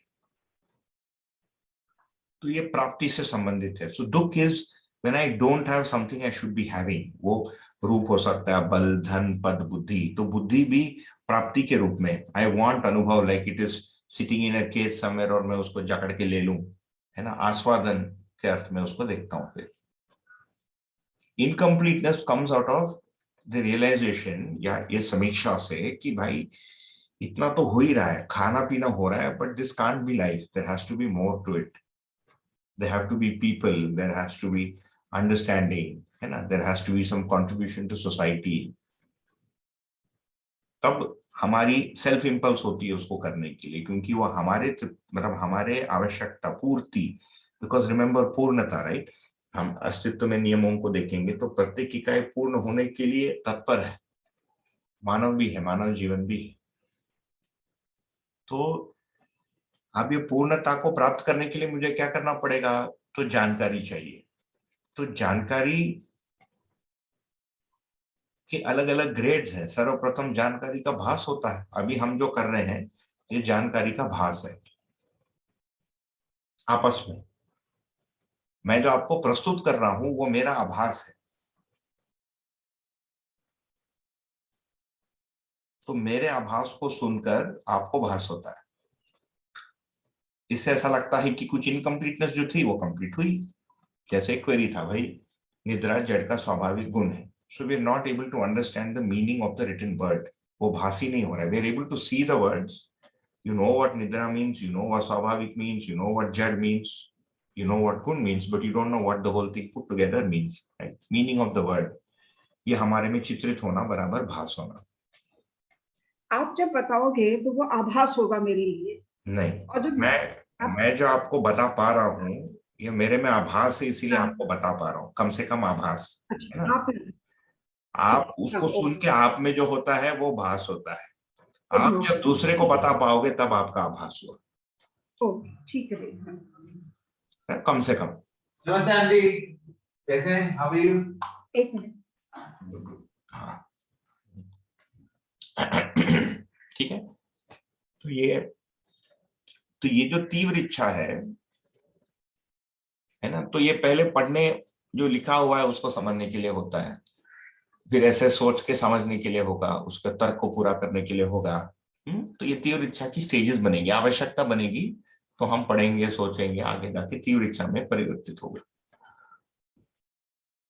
तो तीव्र इच्छा is not a state of sadness, it's a state of deliberate will.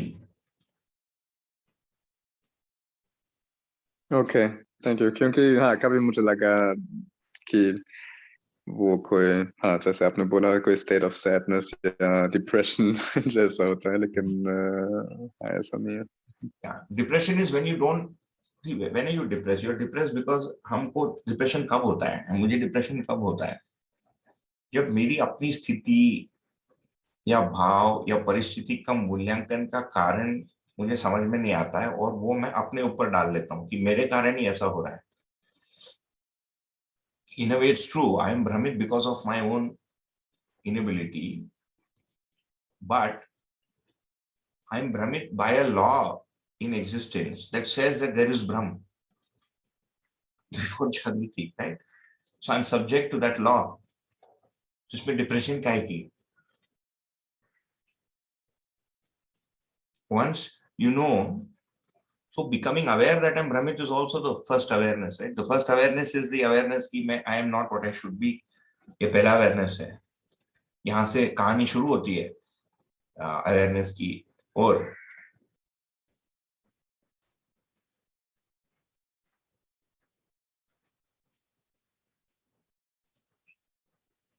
एक पौधा यदि डिजीज हो जाता है, it doesn't grow, it is not growing due to some law. मतलब कोई लॉ ऑफ ग्रोथ उसको मिला नहीं है ना. डिजीज हो गया, फंगस लग गई. फंगस लगता है प्लांट्स में कई बार, वो भी किसी लॉ से ही है. मेरे में फंगस लगा, वो भी किसी लॉ से ही लगा.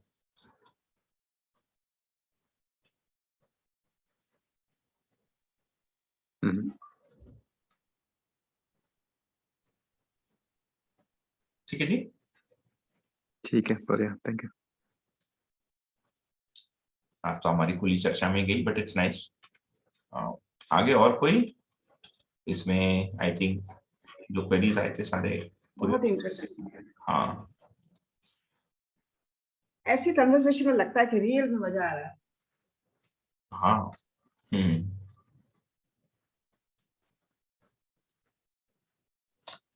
आगे जो हम बुक्स भी करेंगे, हमारा उद्देश्य रहेगा या प्रयत्न रहेगा कि ऐसे करें. हम केवल वाक्यों को पढ़ेंगे नहीं, क्योंकि पढ़ना सबको आता है. तो जब बुक्स में हम जाएंगे तो ग्रुप रीडिंग में आप लोग पढ़ लेना. पढ़ के किसी शब्द का अर्थ स्पष्ट नहीं हो रहा है, या किसी वाक्य का तात्पर्य स्पष्ट नहीं हो रहा है, या कोई अंतर संबंध स्पष्ट नहीं हो रहा है, तो उस पर हम सीधा चर्चा करेंगे, है ना. क्योंकि पहले से यूट्यूब पर प्रत्येक लाइन की एक्सप्लेनेशन कई लोगों ने दिया ही है. बहुत है. उसको हम कुछ एक टीम लगी है उसको सिस्टमेटाइज करने में. उसको एक को थोड़ा बिखर गया है, उसको एक चैनल के अंदर ला देंगे, सो you can just locate it easily. तो जैसे आपने जागृति की कितनी सुंदर डेफिनेशन दी भैया, state which I am not. ये तो हमने कभी सोचा ही नहीं. हम तो जागृति से उसी तरह से उसको वही स्थिति में सोच रहे हैं सार्वभौमिक व्यवस्था के अंदर. पर ये जो डेफिनेशन है कि विच आई एम नॉट, इससे और सोचने को मिलेगा.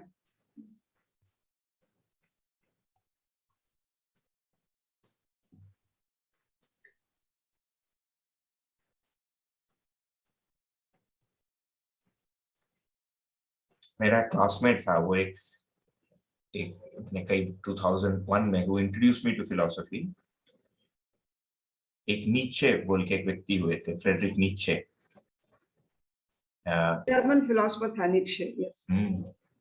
तो उनकी एक लाइन उसने अपने, वो प्रोग्रामिंग करता था. There was a small placard that he had that caught my attention, and that's how I ended up reading philosophy long back, long before I came in touch with Madhya Darshan. उसमें लिखा था, I still remember the line, from 21 years ago, 2000 की बात है ये. उसमें लिखा था कि that which I am not, that itself is God and virtue to me. मतलब मैं जो नहीं हूं वही भगवान और virtue है. अब वो क्या क्या नहीं है वो भगवान जाने. भैया ये वेस्टर्न फिलोसफर्स ने तो नॉलेज को वर्च्यू माना है. Knowledge is a virtue. This is how they define. Plato, Aristotle यही बोलते हैं नॉलेज इज वर्च्यू. और वर्च्यू को हम हमारे डेफिनेशन से बहुत डिफरेंट लेते हैं अपन. चलिए, इट्स रेनिंग इन पुणे. बॉम्बे में भी बहुत बारिश हो रही भैया. हाँ, मैं देखा. Rainfall, it's beautiful. सर्दी जैसा मौसम हो गया. बारिश में हरा भरा हो जाता है सब. It is beautiful because it wasn't raining last month. If it rains through the year, it's not beautiful. जी, यहाँ पे हमको नहीं लगता कि रेन ब्यूटीफुल है जर्मनी में. ब्रिटेन में तो लगेगा ही नहीं. है ना। यूरोप में नहीं, अफ्रीका में भी नहीं लगता मतलब भैया। ठंडा, you become cold and wet and soggy. 6 महीने बारिश आती है इनटॉलरेबल। चलिए, तो हम प्रकृति में व्यवस्था पर थे, basic nature, I think this is where we were about a week ago. तो स्वभाव एक टेबल था, आपको स्मरण होगा, हम उस टेबल पे थोड़ी सी बात किए, रूप और गुण पर थोड़ी सी चर्चा हो गई, आगे हम इस पर चर्चा करते रहेंगे। तो परिभाषा, भैया, हाँ, सुशील बोल रहा हूँ, नमस्ते। नमस्ते। आवेश, आवश्यकता और तीव्रता, इन तीनों से अगर हम गति जो कंपेयर करते हैं, कोई चीज को गति मिलना, वो गति जागृति के बाद का है ना, मतलब, और बाकी ये जो तीनों है वो जागृति के पहले के हैं। तो करेक्ट मैं हूँ अंडरस्टैंडिंग में कि कुछ डिफरेंस मैं जानना चाहता हूँ गति में और इसमें, जो तीव्रता और आवेश जो है उसमें। गति, गति बोला आपने, गति हाँ, शब्द। गति गति गति, करेक्ट। नहीं, गति तो दोनों स्थितियों में रहेगा। गति, स्थिति और गति, है ना, दोनों प्रकृति के मूलभूत माने अस्तित्व में माने गए हैं। तो परमाणु को देखेंगे तो प्रकृति का मूल जो है परमाणु, तो परमाणु में स्थिति और गति दोनों पाया जाता है। तो स्थिति का मतलब उसका अपना रूप गुण स्वभाव धर्म के रूप में बने रहना, और गति का मतलब है परस्परता में उसका जो प्रभाव है, जो उसका व्यवहार है, जिसको इंटरैक्शन कहेंगे, वो उसका गति है। तो प्रत्येक इकाई में स्थिति गति दोनों है ना, क्योंकि वातावरण का प्रभाव उस इकाई पर रहता ही है, तथा इनके परस्परता में कोई ना कोई आदान प्रदान होता ही रहता है। So there is no case और condition in which there is no गति फॉर प्रकृति एंड देयर इज ओनली स्थिति। ये है ही नहीं, असंभव है। तो पीड़ा भी अपने में एक स्थिति भी है और गति भी है। पीड़ा के कारण हमारे में कोई गति भी होगा, उससे आगे की स्थिति में हम पहुंचेंगे। आवश्यकता भी एक स्थिति भी है, वो अपने में गति है। आवश्यकता के कारण हम कुछ करेंगे, ऐसा कुछ भी है ना, इवन अ सिंपल थिंग, जैसे भीग रहा हूं है ना, तो सूखना है, तो उसके लिए अगली स्थिति जो है सूखा हुआ स्थिति है, उसके लिए मैं गतिशील रहूंगा ना। So I will partake in some activity, सूखने के लिए जो भी, छाता ले लिया, पोंछ लिया, कुछ भी। तीव्र इच्छा भी स्थिति और गति दोनों है। तीव्र इच्छा से यदि, क्योंकि यहाँ पर हम जब इन चीजों के बारे में बात कर रहे हैं तो जागृति के तात्पर्य में, अर्थ में बात कर रहे हैं। तीव्र इच्छा इसके अलावा भी होता ही है, जैसे मैंने उदाहरण लिया है ना, without intense desire there is no accomplishment of anything. Anything, वो साइंस में भी हो, सोशियोलॉजी में हो, आर्ट्स में हो, पेंटिंग में हो, डांस में हो, है ना, कॉमर्स में हो।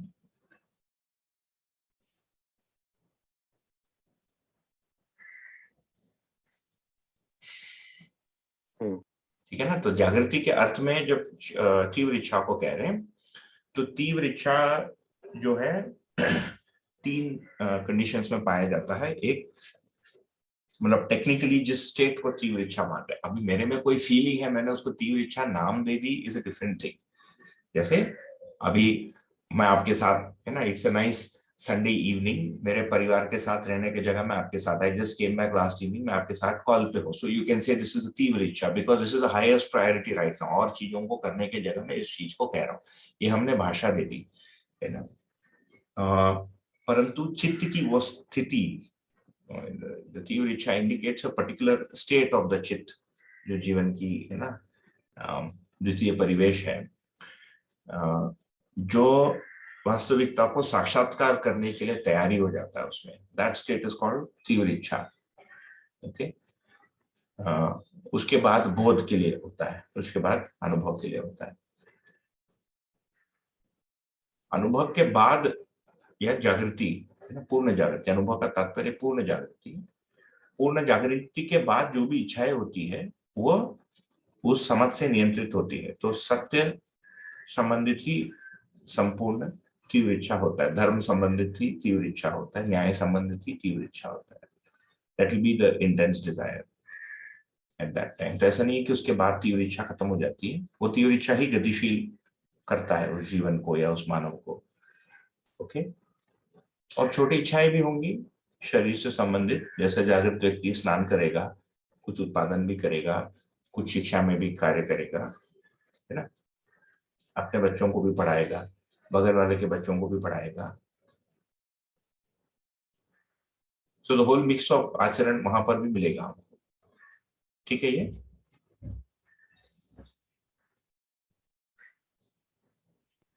हाँ भैया ठीक है।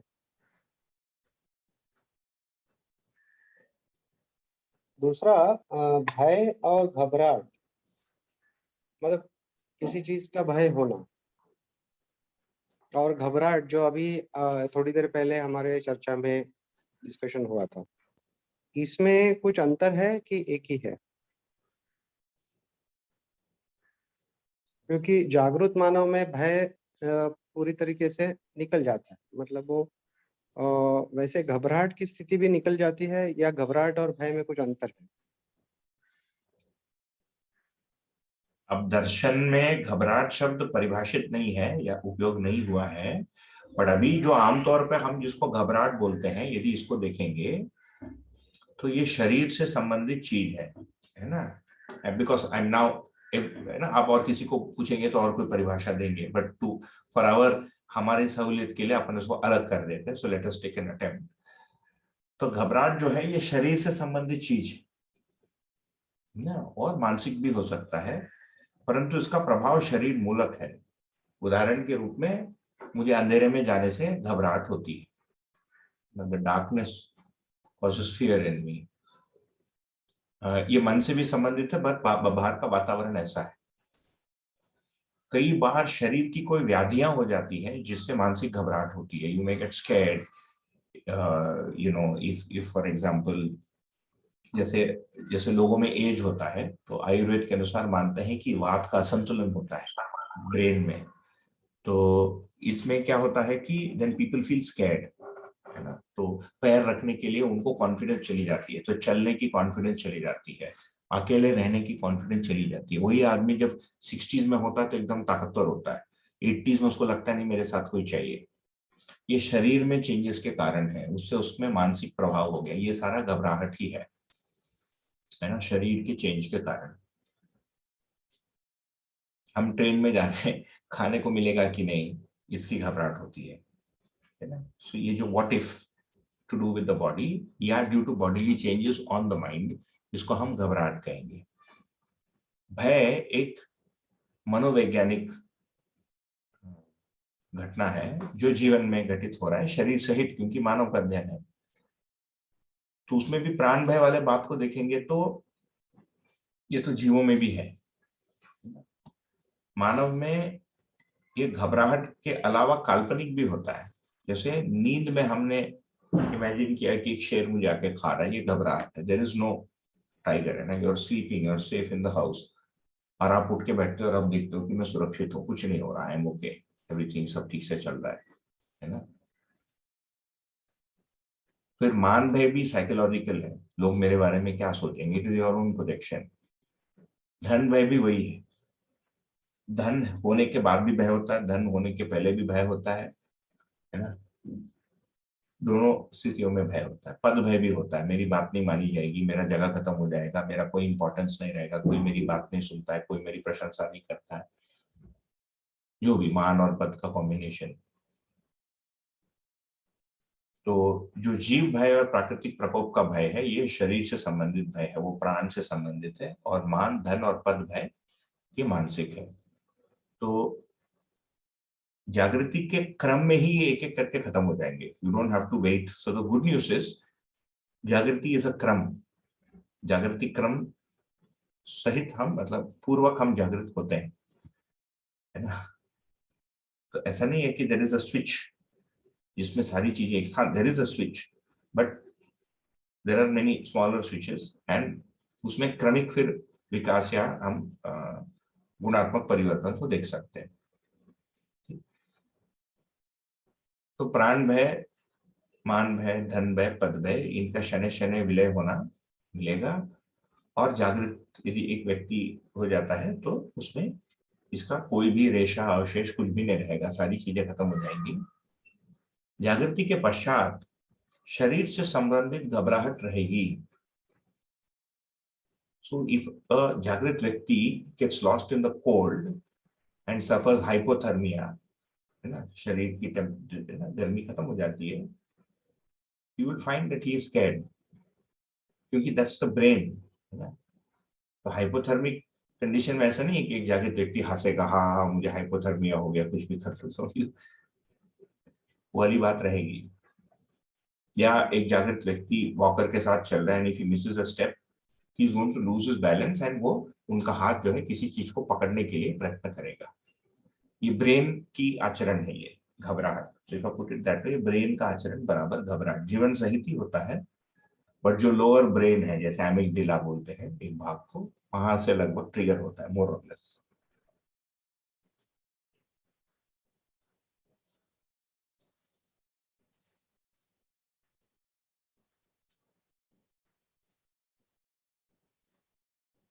ठीक है भैया, जब नागराज को ये रोग हुए थे और उनको भी दर्द हुआ था ना, तो उनको कोई समस्या नहीं था उससे क्या? आपका क्या एक्सपीरियंस रहा उस समय? नहीं, शरीर की समस्या तो रहती ही है ना।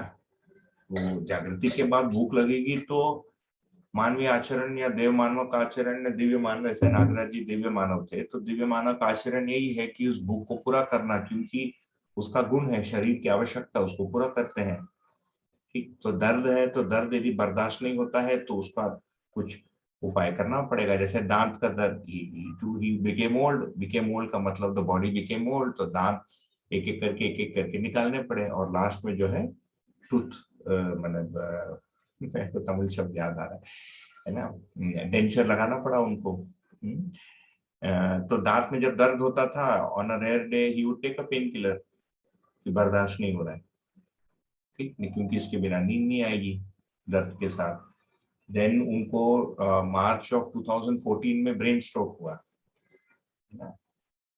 उसके पहले छोटे छोटे स्ट्रोक आते गए, which we did not realize, later on मुझे समझ में आया कि they were actually, it's called something transient ischemia, कुछ इसका टेक्निकल टर्म है मेडिकल, बट छोटे छोटे होते रहे, where he would experience temporary loss of consciousness, and after the stroke and even before that, and especially after it, limbs पर control कम हो गया। So even while walking with a walker, यदि जैसे imbalance होता है, he would react in the same way that any other old भ्रमित, so-called भ्रमित old man would react. He would try to grab onto something, or you know, मैंने जो आपको बताया उन्हीं का example से ही जो स्मरण है उसी को बताया, तो ये वाली बात तो होगी ही, है ना। ये सब शरीर से संबंधित क्रिया है। But if you ask भाई what would he do if a snake comes in front of him, he's not going to be scared, and if he feels the snake is a, you know, danger to him, he'll take a stick and do whatever is needed to do with the snake, either throw it away or kill it or whatever, है ना। I don't want to get into that debate कि snake को मारना सही है कि गलत है, परंतु वो जो करना है उसको करेंगे, ठीक। बट अभी जिसको हम भय कहते हैं, you can see that's a commonly known statistic, right? Majority of the people who die from snake bites die out of fear. वो snake तो non poisonous निकलता बाद में। That's a very interesting thing. He imagines that he has been poisoned and he actually gets poisoned and he dies. और the effect poison से शरीर में जो effect होना था, वो मानसिक रूप से उसको मतलब create कर देता, अपने ही शरीर में मर जाता है। ये भय। और जो शारीरिक दर्द एक जागृत मानव को हो रहा है, वो उनका लेकिन सुख, शांति, संतोष, आनंद में बाधा नहीं होगा। नहीं, सुख एक मानसिक स्थिति है, शरीर की स्थिति नहीं है सुख। शरीर अभी जो हम सुख मानते हैं, सुख दुख, वो इंद्रिय क्रियाओं को सुख दुख मानते हैं। सो ये दोनों सुख दुख तो रहेगा ही, he will feel cold, he will feel hot, है ना। Now it's a different, and this is जागृत मानव। Remember कि यहाँ पर जिसको जागृत मानव कह रहे हैं, this is not some mystical magical person जो हमको अदरवाइज पढ़ने सुनने में आते हैं, we can take up those discussions, उसमें कोई दिक्कत नहीं है, because they have valid explanation. But अभी फॉर आवर पर्पस जागृत मानव का मतलब वो शरीर के साथ ही इज लिविंग अ लाइफ, है ना, ही इज डूइंग उत्पादन, उसके बाल बच्चे हैं। सो लेट्स टेक अ जागृत लेडी, है ना, because we keep talking of men, woman भी तो जागृत होगी ना।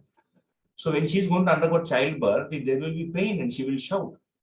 इट्स नॉट कि जागृत लेडी विल बी स्माइलिंग, है मैं सुखी हूं, देखो बच्चा निकल रहा है। तो pain will be there and she has to howl. Nothing unnatural about it, right. ये शरीर का जो शरीर से अनुकूल तथा प्रतिकूल संवेदना मन पर, ये जागृत और भ्रमित दोनों में एक ही प्रभाव करेगा। उसका तात्पर्य, उसका अर्थ और उसकी जो रिएक्शन होती है मन में, वृत्ति में, इसमें अंतर होगा, है ना, शारीरिक एक। बट जो मन की स्थिति, उसकी आंतरिक जो स्थिति है, सी द मन एक्चुअली प्लेज टू रोल्स, है ना। द मन is actually a boundary, it is a boundary between two nations, है ना। एक नेशन जड़ का है, एक नेशन चैतन्य का है। सो मन इज एक्सपीरियंसिंग बोथ वर्ल्ड्स जागृति में। वो एक्सटर्नल आदान प्रदान भी कर रहा है तथा इंटरनल स्टेटस को भी भोग रहा है। फॉर एग्जाम्पल, मेरे कल्पना में आता है कि मेरे दोस्त ने मुझे विश्वासघात किया ना, मन में दुख का आस्वादन होता है उससे, because you will not get the सम्मान एंड स्नेह। Whenever you think of that event, यहाँ पर मेरे दोस्त ने मुझे व्हाटएवर विश्वासघात किया, कुछ गलत किया, वो दुख मन तक आएगा। This is the internal experience of the mind due to some memory that arose from the चित्त। एंड रिमेंबर, ये सब ब्रेन के साथ हो रहा है ना। लॉजिकली हम बात कर रहे हैं अभी। एंड मन तो ये वाली जो सुख दुख है उनकी इंटरनल, वो क्योंकि जागृत हो गए, तो ये मन की जो इंटरनल घटनाओं के कारण जो सुख दुख होना है, इसको सुख कह रहे हैं। मन वृत्ति के अनुरूप जब हो जाता है, उसको सुख कह रहे हैं। When the मन is under total regulation, or even today what we call as happiness is actually a mental state, है ना। तो यदि हम उसको सभी दर्शन में दूसरे भाषा, but in English we will call it pleasure. So there is pleasure and displeasure from the body. ये जागृत तथा भ्रमित दोनों में एक ही होगा, बट मेंट जो इनसाइड की जो स्टेटस है मन की, वृत्ति की, चित्त की, ये इसमें भेद होगा। And of course how to respond to an अनुकूल और प्रतिकूल impulse और संवेदना or a sensation from the body, दोनों में भेद होगा। But the feeling of pain or pleasure and the response to it will be there. For example, एक खाना यदि अच्छे से बना तो बोलेंगे खाना अच्छे से बना है। एक जागृत व्यक्ति बोलता है he'll appreciate good food, और आपने ज्यादा नमक डाल के दे दिया, इनसे इसमें अधिक नमक है। ऐसा नहीं है कि जागृत हो गए तो नमक है नहीं है और कुछ भी डाल वो खा लेंगे। Okay.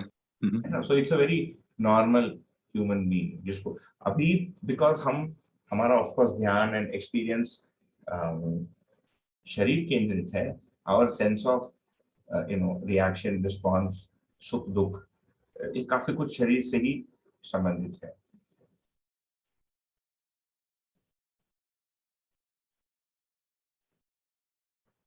एंड वो जो कंडीशंस हैं जो हमको specially Indian tradition and eastern traditions में योगी इसमें पता चलता है कि इनको कुछ फर्क नहीं पड़ता है, ठंड से फर्क नहीं पड़ती है। Those are specific practices that people do to become immune to these responses, है ना। So वो जागृति से जुड़ता नहीं है, वो सिद्धियों में आता है। And you don't need you don't have to become a yogi to become a siddhi, no, मतलब सिद्धि तो करते ही है लोग। People climb up Mount Everest, I would call that nothing short of a siddhi, and not 20 times, 10 times, 8 times. It's a siddhi, braving the cold. शरीर को साधना है वो सब, या शरीर को के प्रभाव से निष्प्रभावित रहने की प्रैक्टिस करना। So then people do specific practices to withdraw from pain, right? But अभी भी लोग करते ही हैं। When you are playing a game and आपको चोट लगती है, and यदि आप गेम में इन्वॉल्व हो तो आपको चोट का पता नहीं चलता है, बाद में ही पता चलता है। खून निकला, हाँ, that's a सिद्धि। बेसिकली आपका जीवन है ना, वो गेम में इतना तदाकार था कि शरीर से जो चोट का प्रभाव आया और वो सूख गया, वो आपको पता ही नहीं चला। वो बेहोशी है, दैट्स नॉट जागृति।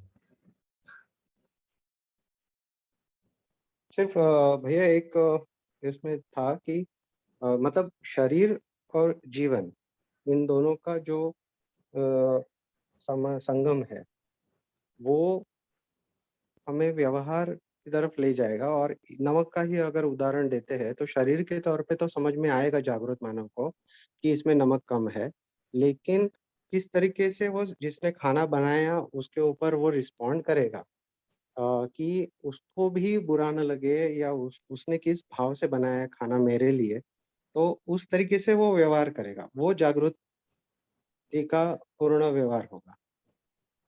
सो शरीर के तौर पे तो उसको समझ में आएगा ही कि नमक कम है। हाँ, और इतना तो अभी भी हम करते हैं। मान लीजिए हम किसी के यहाँ शादी के लिए लड़की देखने जाते हैं और खाने में नमक कम है, हम नहीं बोलते कि नमक कम, चुपचाप खा के आ जाते हैं because the situation demands it. Correct. Right? या आपका बॉस के घर में आपको खाने पे बुलाया, आप नहीं बोलेंगे नमक कम था या ज्यादा था, आप चुपचाप खा लेंगे, है ना। उसी को लोग फिर, वो कॉन्टेक्चुअल है, अभी भी लोग करते ही हैं। When you universalise it under all conditions, तब उसको फिर हम जागृति कहेंगे। बट ये तो बहुत छोटा एग्जाम्पल है, ये तो जागृति के बहुत पहले हो जाएगा। I think all of us will be able to do this और can already do this to some extent, है ना। अब क्या है, पत्नी बनाती है तो हम वहां अधिकार ले लेते हैं, हम बोल देते हैं। वो भी नया नया बोलेंगे, थोड़े वर्षों के बाद शायद हिम्मत नहीं होगी बहुत लोगों की कि बार बार बोलने चुप रहेंगे फिर है ना। माँ को बोलेंगे, very interesting, we take more liberties with our own mother than with our wives usually. A general observation है, can be very cultural. Indian culture में तो दिखता है। I find that males even who are 40 and 50 years old tend to take more liberties with their mother when it comes to these things compared to अभी के मेरे generation में ना, मैंने उसके पूर्व के मैं father generation, it was little different.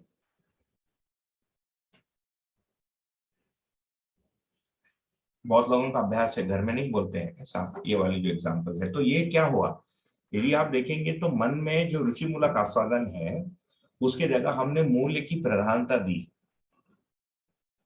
रुचि तो अरुचिकर हो गया, ठीक है ना। नमक कम था, ज्यादा था, which again is very subjective. आपके लिए कम नमक कैन बी मेरे लिए अधिक नमक, आपके लिए कम शक्कर कैन बी मेरे लिए अधिक शक्कर, है ना। ये मन का जो अभ्यास है शरीर के साथ बहुत वास्ट है। preferences of heat and cold and neatness and different tastes, it's a very large world and very large list। परंतु उसको व्यवहार के गौण रखना, so you can still say it when you know that that person will not take it amiss, so it's not necessary। I've seen a जागृत व्यक्ति saying कि नमक कम था, अधिक था, but to that person जिसके लिए सुधार के लिए फीडबैक था, so that it doesn't get repeated the next day or for some correction, not as a complaint। हमारे केस में we will either give it as a complaint और in the sense कि देखो तुम बार बार नमक अधिक डाल दो, ब्लेमिंग, है ना, या insensitivity। ये सारे कंडीशन हमारे साथ संभावना के रूप में आ जाते हैं।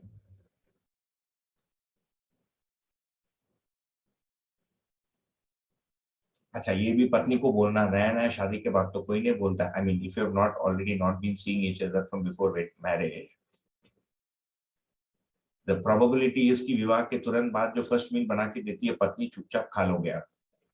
It's only after a few years that the commenting on the food will start, right, when you get more comfortable in that relationship, जब वो फॉर्मेलिटी खत्म हो जाती है, ये सारे कंडीशन उसमें आ जाएंगे। बट कुल जो मन वो है हमारे लिए मुद्दा, रुचि मूलक आस्वादन मूल्य मूलक के अधीन है। सो एज लॉन्ग एज मूल्य उसमें बाधित नहीं हो रहा है, हम रुचि के बारे में अपना ऑब्जर्वेशन दे ही सकते हैं।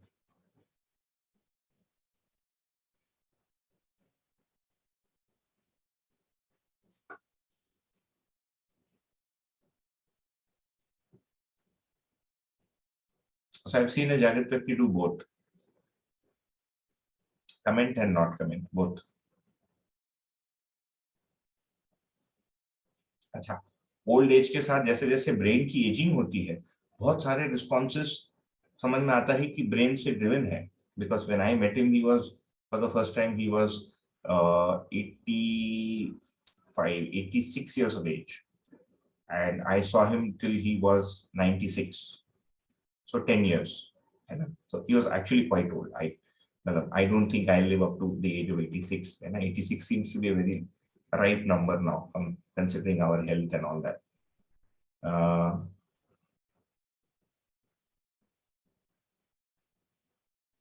So with aging though, brain aging, जैसे stroke हुआ तो उससे कुछ personality changes भी आई.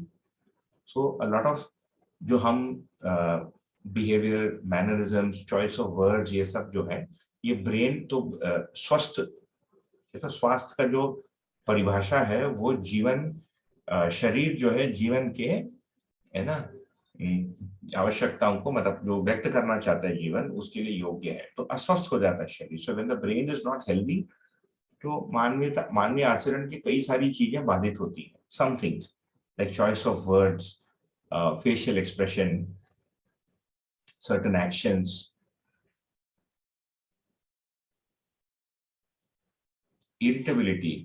Okay, in fact for lot of people, हम पहले सम्मान के भी बारे में बात किए तो मैंने शायद थोड़ा सा मेंशन किया था, जिनके घर में ओल्ड, मतलब people who are aged, right, आपके घर में बुजुर्ग लोग हैं, it's sometimes very difficult, but उनका बहुत सारा जो आचरण है वो ब्रेन से है, इट्स नॉट द जीवन. एंड जीवन क्योंकि ऑफ कोर्स ब्रेन के साथ तदाकार है अभी, वो बाध्य है. हम भी tend to blame the person. Blame का मतलब पिवट द पर्सन, कि ये व्यक्ति ऐसा कर रहा है. एक्चुअली वो कर नहीं रहा, उससे ऐसा ही होता है. वो भूल जाएगा, वो बार बार चीजों को पूछेगा, बार बार चीजों को रिपीट करेगा. उसके जो पुराने जो कुछ टेंडेंसीज है, प्रवृत्तियां हैं, जैसे somebody is very insistent कि इसको ऐसा करना चाहिए, this will worsen and they will keep insisting कि इसको ऐसे ही करो. एंड कई बार इसमें बहुत सारा ओल्ड एज में ओल्ड के लोगों के साथ हमारा पेशेंस कम हो जाता है, धैर्य कम हो जाता है. हम उनको दोषी क्या बार बार 10 बार बोल देते उनको. Actually it's not them, they can't help it. सब बोलने के बाद सेकंड फिर वैसे होगा. It's like dealing with this. इसलिए बोलते हैं एक बुजुर्ग व्यक्ति और एक बच्चा ऐसे ही, बच्चे का भी वैसे ही. एक 2 साल के बच्चे को बोलिए ऐसा मत करो, उसको नहीं समझ में आता इंस्ट्रक्शन, वो बार बार करेगा. 7 वर्ष के बाद इंस्ट्रक्शन समझ में आता है, up to the age of 7 more और लेस, 6 at least, है ना.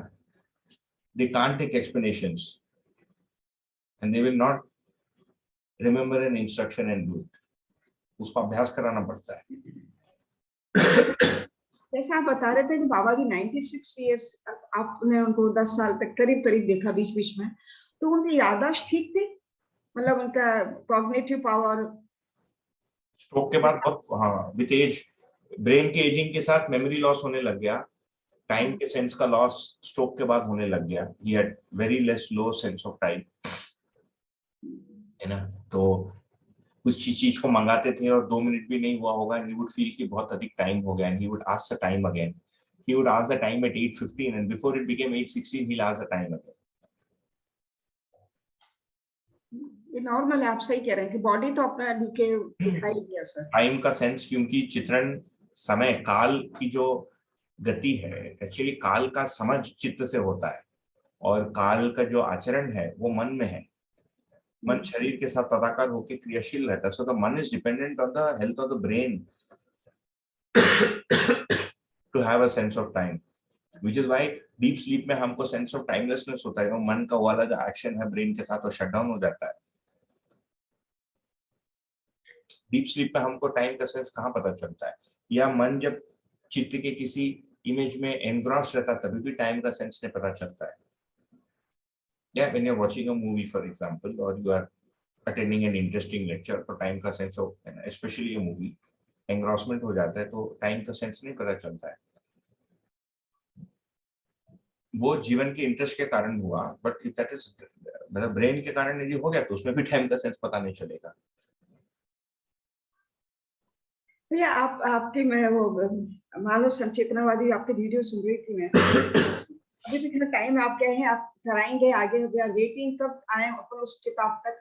तो ये जो कौन सा जो मन से रिलेटेड है, कौन सा चित्त से, ये डिस्टिंग्विश करना तो आप समझाओगे फिर ही आएगा। जैसे अभी आपने बताया कि जैसे समय का संबंध वृत्ति से है या चित्त से है या मन से है।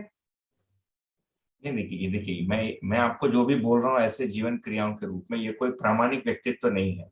मेरा अभी तक का जो शोध है उसको मैं प्रस्तुत कर रहा हूँ, है ना। मैं ये पूछ रही भैया कि इनको रिलेट करना थोड़ा सा कौन सी क्रिया, कौन सी जो जैसे समय है वो किससे रिलेटेड है, चित्त से, वृत्ति से, मन से। अब आप बोले कि मन से रिलेटेड है, समय का जो बोध है वो मन से रिलेटेड है। वो लिखा है, हाँ लिखा है, हाँ वो मैं कुछ अपने मन में देख के नहीं बोल रहा हूँ, वो जो लिखा है वो आपको बता रहा हूँ। हाँ आपने वही बताया, लेकिन मैं ये पूछ रही हूँ कि जब हम वहां पहुंचेंगे तभी शायद आप हमें अच्छी तरह से समझा पाएंगे कि ये किस चीज से रिलेटेड है। हाँ, और मैं अभी से आपको बता दूं 122 आचरण का जो भी मैं आपको बताऊंगा उसमें लिमिटेशन होगी, क्योंकि वो 122 आचरण मुझ में नहीं है। हाँ ये थियोरेटिकल है ना। 122 आचरण दिव्य मानव में होता है। I am nowhere close, not even close, I am nowhere close. Okay, so हम जो करेंगे वील डू अ थियोरेटिकल, मैंने उसका एक्सप्लोरेशन करेंगे to the extent that is possible. वो बुक में तो लिखा ही है 122, तो उसके मन की क्रिया में आप देखेंगे काल एक आचरण है ना। तो हम एक बार पढ़ते हैं तो याद नहीं रहता, 2 बार पढ़ते हैं याद नहीं रहता है, कई बार किसी कॉन्टेक्स्ट में हम जीवन क्रिया को सोचते समझते तो उस आचरण को प्लेस करते तो हमको याद रहता है। तो कोरिलेशन से स्मरण बनता है। So till an activity in the जीवन का कोई प्लेसमेंट या हमारे में कोई कोरिलेशन या सेल्फ ऑब्जर्वेशन नहीं होता है, उसको बता पाना या उसको मैंने ध्यान में रखना कठिन हो जाता है। जब उसकी एक मेंटल मैप बनती है या हम ऑब्जर्वेशन में उसको लाते हैं या डीपर स्टिल कोई निष्कर्ष भी हमारा बनता है, then you know it is easier to remember it. इतना ही है मेमोरी ही। मैं आपको देख के नहीं बता रहा हूँ कि मेरे मन में काल का वो है, it is coming from memory.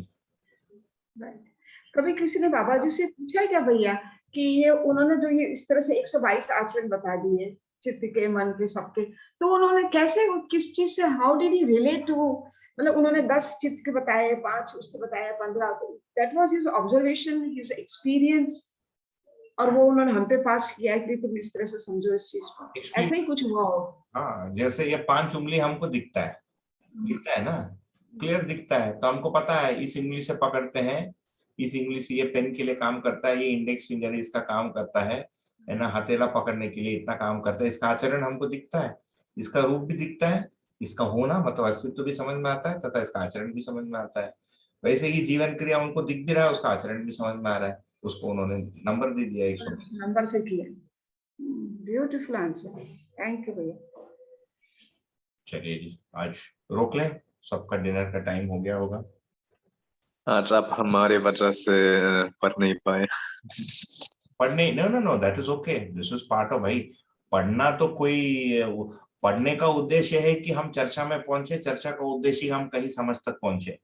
जी सही बात। यदि उसको कर रहे हैं तो फिर मैंने पोर्शन खत्म करना तो कोई उद्देश्य नहीं है ना। I'll appreciate this discussion. Thank you भैया, thank you सब। ठीक, नहीं तो ये I will post this query on the group. Tomorrow is a Monday. Let us see how many people are available. If it is less than 5, then maybe we'll just continue next Saturday. If it is more than 5 or 7, then maybe हम कल करेंगे, and hopefully जो लोग miss करते हैं they can watch the recording, क्योंकि recording तो होता ही है। ओके, आज मेरा मिस हो गया, आप शेयर कर देना, मैं देख लूंगी क्योंकि फिर सोने में लेट हो जाएगा। नहीं ठीक है, कोई दिक्कत नहीं है, वो रिकॉर्ड तो हो ही रहा है, वो पहले ही डिसाइड किया था। एक रिक्वेस्ट है, ये शेयर तो आप करते हैं डेली, इसके एक प्लेलिस्ट हो जाए तो बहुत अच्छा रहेगा भैया, लेकिन तो बार बार ढूंढना पड़ता है। नहीं, प्लेलिस्ट बना है ना, वो प्लेलिस्ट का मैं आपको भेजता हूँ। वो कैसे सर्च करेंगे इसको? मैं प्लेलिस्ट का लिंक ही भेज दूंगा आपको। Okay okay. वो YouTube में ही जाके एक प्लेलिस्ट बोल के, मैं भी अभी सीखा उसको, प्लेलिस्ट बोल के एक टैब है, उसको क्लिक करने से आता है। आप भैया कंप्यूटर इंजीनियर, हम लोग तो बड़े नॉन टेक्निकल है, इसलिए थोड़ी तकलीफ होती है इन चीजों में। हाँ नहीं ठीक है ना।